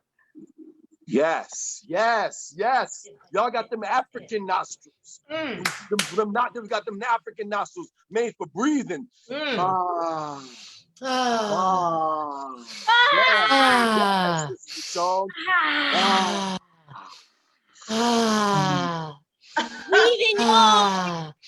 Oh, Marie, he is such a colorful character. Nobody has ever hooted in this house besides Evelyn like that. I imagine because he feels quite comfortable. Hey, Rochelle, your mama left that picture in the book. Yeah, well, she sure didn't have it glued down, Amir. That's for sure. That one wasn't glued down. Nostrils. Mamere, he feels comfortable because he's with family. His family is our family. Baraka is the father of my child. Child? What? Oh. What child? What? Oh, no, you didn't. Oh, no, you did not. What? Mama, this is good news. This is great news. This is supposed to be a blessing. Wait until my birthday party to drop this bomb on me. What you think my church folk is gonna say when they find out that yet another one of my daughters, now my granddaughters, has put the cart before the wagon? Because they can't keep them legs closed for nothing. You better figure out what you're gonna do. You better What you gonna do? What you gonna do? Gonna do? What do you mean gonna do? Like get an abortion? You better not ever think about getting an abortion. Whoa. Oh, Lord, are you trying to kill me on my birthday? And it ain't even December 13th yet. Is it December 13th? It's December 12th, my mare. If you're gonna die tomorrow, it's the 13th. This is just like I thought. Do you see this? Do you see this, Baraka? This is certainly not the reaction you gave Alba when she told you she was pregnant with Benoit. And I came all the way down here for this. Mrs. Rochon, we was gonna explain to you. Shut! She's pregnant. Bleh. How the hell do you want the same reaction? Alva got married in church. Then came Benoit, married in church. In front of God. Then came Benoit. Alva is the only one who married a Demasole. Thank you, Alva. He's a plumber.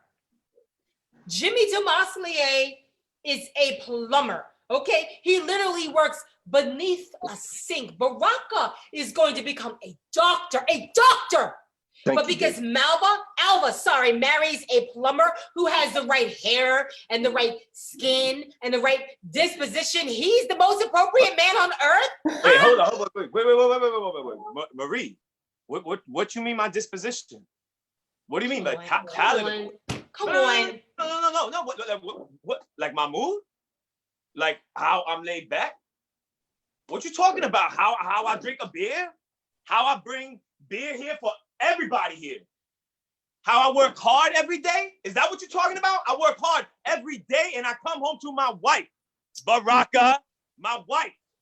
All right? And I take care of the house. And I cut the lawn. And I cut yours too, Marie. Hey, calm For you down. to come out here, how can you to talk about me like this in front of my face? With your Afro superstar, right? Right? Yeah, you got the big education, right? Oh, come right? on. Yeah. But I bet you you're not gonna be cutting her lawn in 100 degrees though, right? I'll pay somebody to cut a lawn. Man, I doubt that, bro. You know what, man? I'm getting tired of you, bro. You better get out of here. I'm getting tired of you, little man. Man, get out of here. What you want to do? You don't know me, man. Come get You your don't know man. me. What you gonna do? Come get your man, Alva. Damn it, it's time for the gumbo. God damn it! Okay, it is time for the gumbo, okay? It's my gumbo, bitch. Who are you calling a bitch? It is my gumbo, Marie. My gumbo. It's my gumbo. It's my gumbo. It's my gumbo. It's my gumbo, and you know it, Alva. Gumbo. It's not. It's my gumbo, Alva. It's my.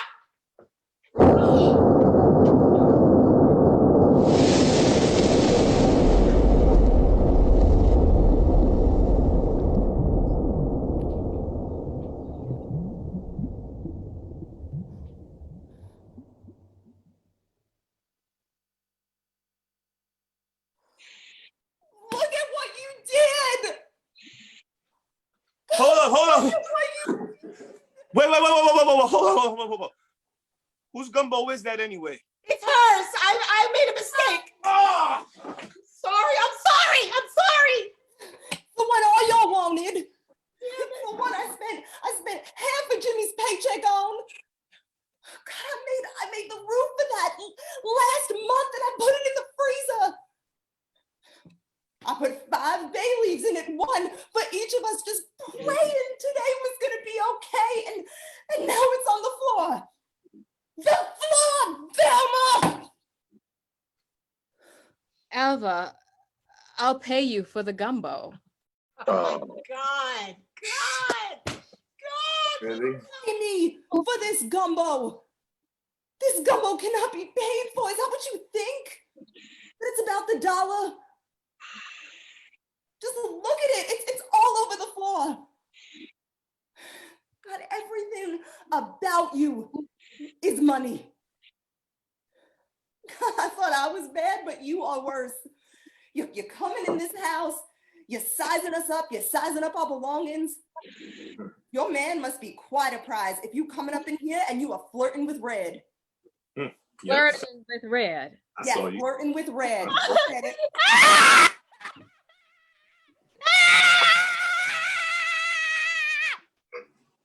Well, Mamere, Cousin Alva, Marie, Mr. Baraka, Rochelle, it was a pleasure meeting all of you, but per usual, this house has served me more drama than I care to examine in one day. It's been a show. It's been quite a show. Pancho. The gumbo. There'll be another gumbo, Cousin Alva. Thank you for the earth, wind, and fire. And you, call me up for the baptism. And if you ever need anything, Jimmy?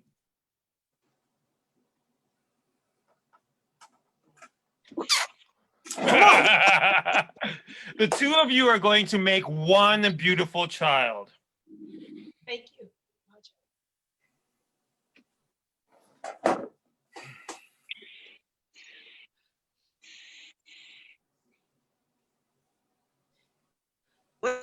Pancho. You sure do know how to throw a party. Okay, now thank you for having us, but I believe Pappy had a great time and we're gonna be going right now. Come on, Pappy. Oh, yes. It was definitely worth the wait. But we're going to be getting along now. Right across the street. Come on, Louise. I'm coming. Miss Barnes. Mrs. Barnes. Mrs. Barnes. Come back. Well, my. Come back. Bringing that big, fat hip of hers around this house. Yeah, like she already owns it or something. Knocking all this over, but you ain't gonna help clean it up, right? My grandmother is scared half to death that the last few of the Reds, a family she has, is slipping through her fingers. Pancho shows up with a sailor. Great. You pregnant, Marie? You didn't even tell me? Well, you wanted to wait and tell us all here? Is that something you wanted to do in front of your camera? Camera? Shit. Marie, you know how she is. There's a camera inside here? Wait a minute. Hey. Wait a minute. Now you Hey. are gonna try and tell me how I'm supposed to announce the birth of my family, the birth of my child to this family? And hold on a second, you don't touch my camera. You touch my camera. Is this for real? I turned off the camera, Mamere. Everything does not need to be common knowledge in this family, ladies. There's been quite enough of that this evening. Mamere doesn't like surprises. Marie, you know your mama did the same thing too. What same thing? This same thing. Oh my God. You're still mad at her for having me. She's ashamed of me. You're ashamed of me. She's ashamed of me, Alva. I can't do this. I can't do this. I can't stay here. I can't do this. I can't keep coming here. Where's my bag? Baraka, did I bring a bag for the camera? Let me get my... Let's just go. Marie. Don't go. Baraka, we're gonna have to jump the room far away from here. Marie. Here, I'd love to see you jump over this. Come on. I brought these for Evelyn, but here, have them. Look. I love flowers. It smells so beautiful. You know what, Baraka? Come on, we're gonna jump this broom. We are. Come on. Come on, baby. 1, 2, 3. Jump up, bro. What's supposed to do? But that shit don't count. Y'all know that shit don't count now, right? Y'all gonna have to do that again at mass any damn way. That don't count. Sorry. Oh God, Jimmy. God, fuck you. Just fuck you, Jimmy. Come on, baby. Look, come on, let's go. This is a fucking drag. Let's split. Let's split. Come on. Okay. We out. We out. Okay. Okay. All right. Marie and Barack are going to slam the door shut. Y'all are gonna send my man to see Elizabeth, and none of you are gonna take care of her when the time comes, except for me and Jimmy. Who's Elizabeth? Sanford and Son. They don't got TVs in California, Rochelle. Oh, Lord, please, Alva. I guess you're a blessing and the only saint God ever sent from heaven. You know what, Velma? I am a saint sent from heaven. You know, every day Mama says a rosary for you and then she starts to cry. You don't think she might want to see those grandchildren you got hiding over there? It was bad enough when Dolores went out there following Joe. But then you had to go too, right? I don't think my parents meant to hurt anyone. I mean, it doesn't make a difference, Rochelle. Can't you see why they left? All the white folks I know stacked together don't add up to this amount of hatefulness. I came here to spend time with my grandmother. You act like we should be thankful that you showed up. Well, I'll be. Next time, I'll keep my $200 and buy myself something nice. You know how much an airplane ticket costs here, Alva? I bet you don't. Stuck here forever with your gumbo spoon, huh? Stirring up a roof for decades? That won't get you very far. That's a very mighty claim to fame. A very mighty claim to fame, making all your family feel bad. Oh wow, you know you are evil. You know that? You're just evil. All I wanted was to come home. All I wanted was to come home, Alva. You ever just want to come home? So come home, Velma. Just come home. Just lay down some brick and bring it all back here, baby. Here, come on, unpack. Stay a while. What are you doing? Come on. Oh, well, she must be staying. We got her skin whitener. Oh, don't worry, she's here. She's here, everybody. We got her edge straightener. The Queen of Newton Street is here. She's here. Everybody come on down. She's here. We got Alva, no. Jimmy, look at this. Oh, look at that. Oh, she is Oh, back. she's big as hell. Yes, everybody. The prostate is back. Get the shit out of your bag. She is back. The great pretender is Alva, no. back. No. Alva. Pretending is work. Hiding is hard. Pretending to be white, it's tiring. Pretending to love Alfred is much more exhausting. I have to hold my breath, suck my stomach in, not flinch when white people say stupid shit. What do you say? I grin. I act like I feel the same way too. I grin. I could win an Academy Award for my performance. When Alfred hits me, I hit him back most of the time. I spend a lot of time in the car driving alone. Most days I hear this voice come out of me that I know I can tell, I can hear it. It's not my own. It's not my own. I have some pants that would probably fit you, Velma. You want them? Thank you, Aunt Evelyn. I'll try them on. They size 12. That's some very big fans to fill. I have to eat a lot more oyster pie. Can you put them in my bag while I finish cleaning up this mess? Alva, don't worry about that mess. We'll get the mess. Looks like you're going somewhere anyway. What you doing there, Alva? Are you getting your clothes together? Why are you putting your gloves on? We even had the cake yet. Alva, please, where are you going? Amir, I'm Velma. You don't even remember me.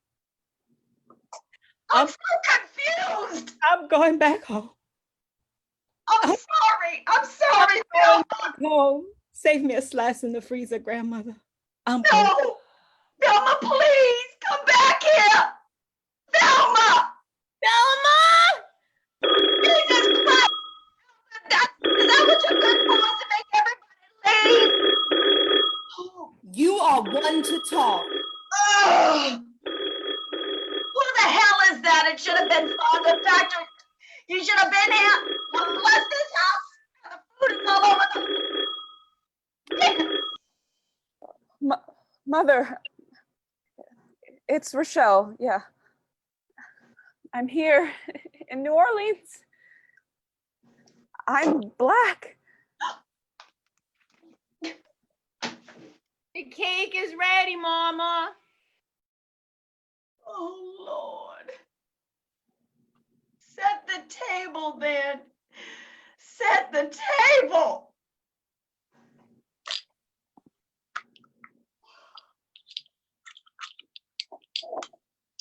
Hallelujah. Hallelujah. Last scene. God said meal. The mayor, Red, and Jimmy rang light candles and women set the table. So much has happened. They eat only the remaining gumbo left is orange and Marie's. Plate, silence, and long faces abound. Mama, do you remember what Miss Ursula used to kill the roaches with in her cabinet? Remember, it was like a white powder in a bottle cap, and poof, and made the roaches disappear. Boric acid, Evelyn. But didn't she put sugar in it in order to call the roaches into the poison? And then they die, and you scoop them up and put them in the trash. Mm-hmm. How long you staying with us, Rochelle? Oh, I've decided to stay till Tuesday. Oh, that's gonna be fun. Marie's gumbo's real good. Quit lying. It tastes like shit. Yuck.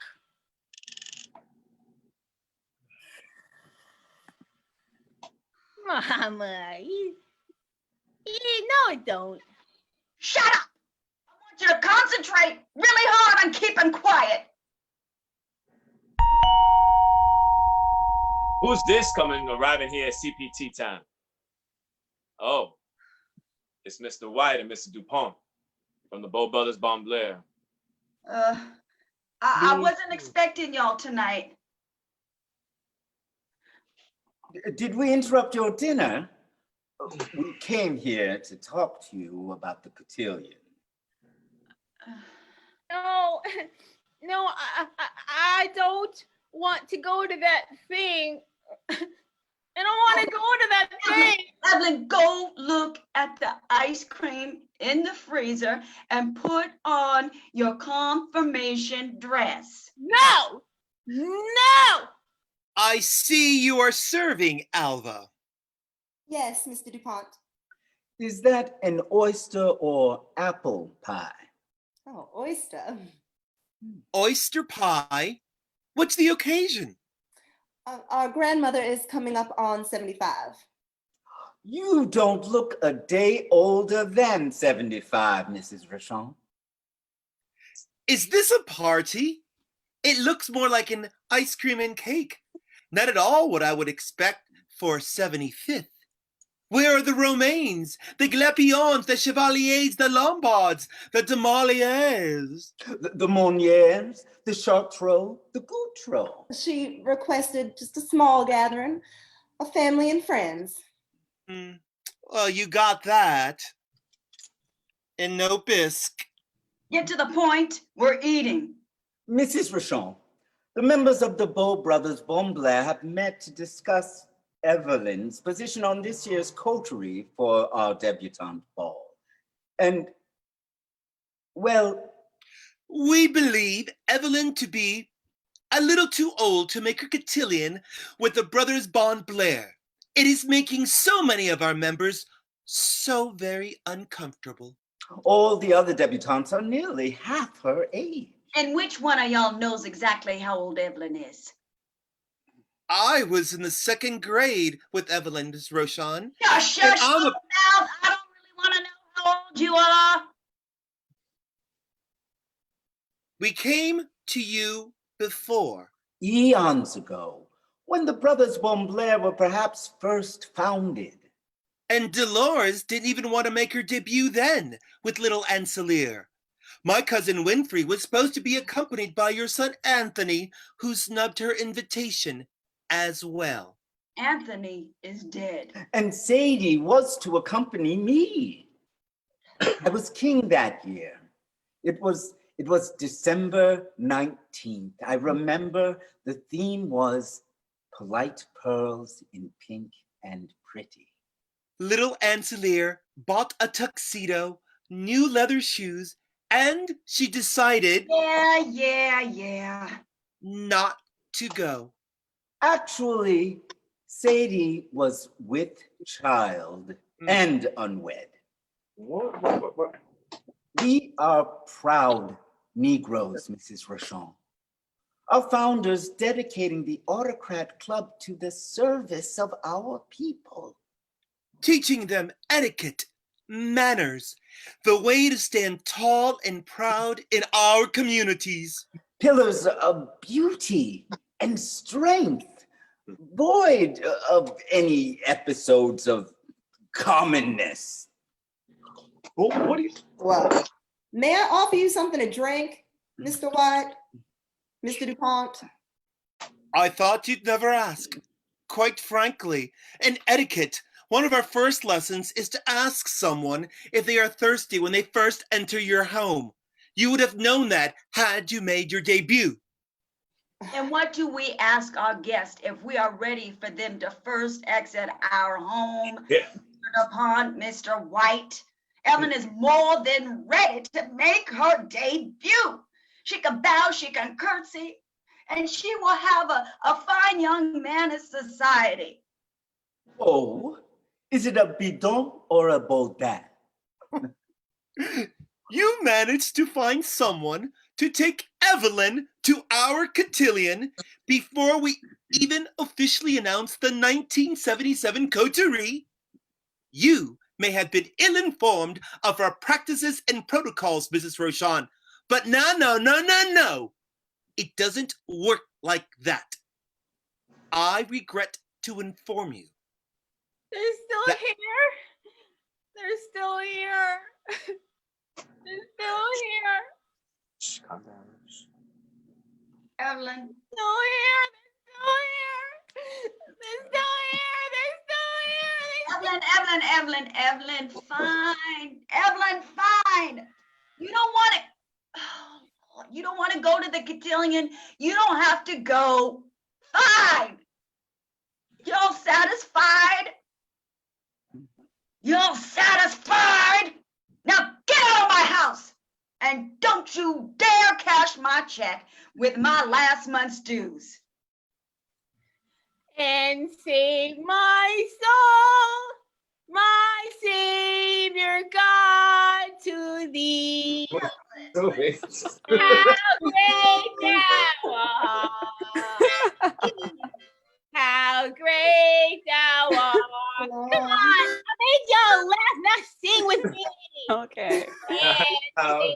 my soul. My Savior. For the hours. Abby, come down here. Get down from me. All right. Hey, I know. Let's take a picture of us, the whole family, on this historical occasion.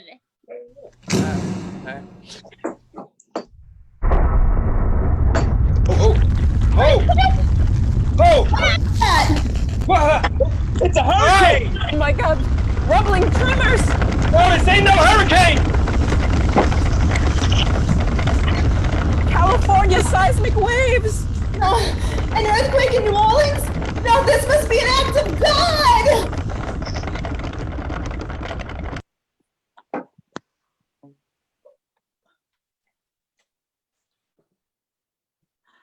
Oh, damn! A blackout?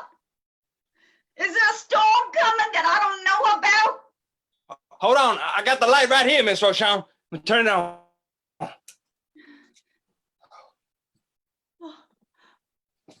Hey, Mama, they all gone. It's just me and you and Red. Huh? Where they at? Where they at? Jimmy, Alva, Dolores, Sadie, George. George. Miss Rochon. Miss Rochon.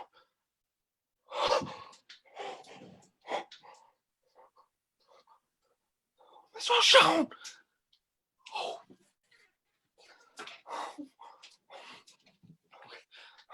Mama? Evie. Mama? Evie. She's sleeping, Evie. Just let her lay there, okay? Sleeping? Yeah. Just wait right here. Hold on.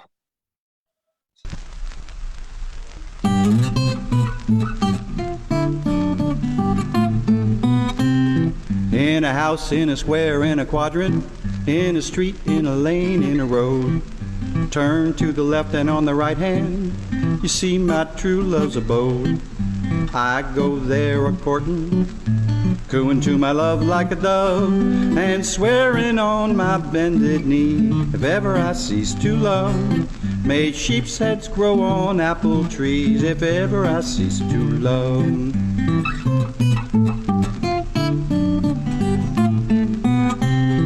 She can sing, she can play on the piano, she can jump, she can dance, she can run. She's just a wonderful girlie, she's all of them rolled into one. I adore her beauty, she's like an angel dropped from above. May the fish get legs and cow lay eggs, if ever I cease to love. May cats and dogs wag their tails in front, if ever I cease to love.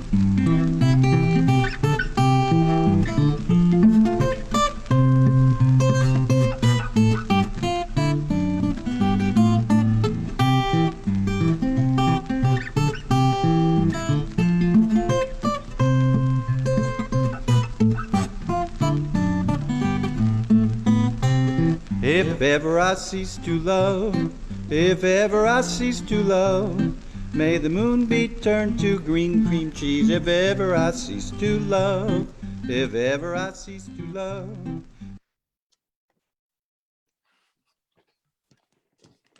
All right.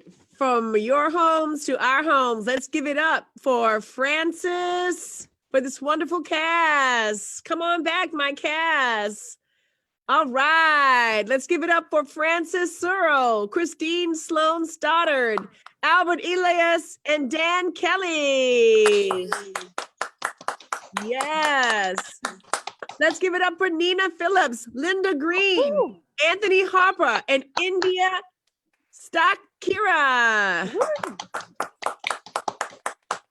Let's hear it for Alex Yuille, Hector Lincoln, Stacey Griffin, Hollie Harper. Let's give it up for Marsha-Ann Hay, Shyla Idris, Jonathan Duran. Woo! Yeah. Marcos Palma, Kristina King, and Renee McNeil. We want to thank our audience because they're watching and they're buzzing me right now. So thank you so much, audience. We can hear your applause from at home. We're here at home. We want to thank our tech support, Luke Santee, Anthony Harper, Brian Parks, Marche Zoom Room. We want to thank Vic Shepard and Horace Trapscott for their wonderful music. Our underwriters, Mark Holloway and David Call. You can keep up giving some applause. Yeah! David West. The wonderful Crystal Field and our community at Theater for the New City. And I am Melanie Goodreaux. You did it. Yes. That was a wonderful, wonderful play by really a writer who's really, I feel that Melanie Marie Goodreaux is going to be one of America's major writers. Woo! Yeah. Yes. And I'm pleased and proud to tell you that Theater for the New City is going to produce this play, The White Blacks, in our fall-winter season. Woo! God willing, and the creek don't rise, we open. It'll be our 50th year. So don't forget to donate to all the little theaters because they are the life's blood of New York City. And we want to tell you that on July 2nd, Thursday, at 7 o'clock, we will present a live reading of a new play by Claude Solnick called The Statement. And so from the wonderful writer, Melanie Marie Goodreaux, and her brilliant, brilliant cast, we say au revoir, mais non adieu, which means goodbye, but not farewell, till we meet again. Ciao.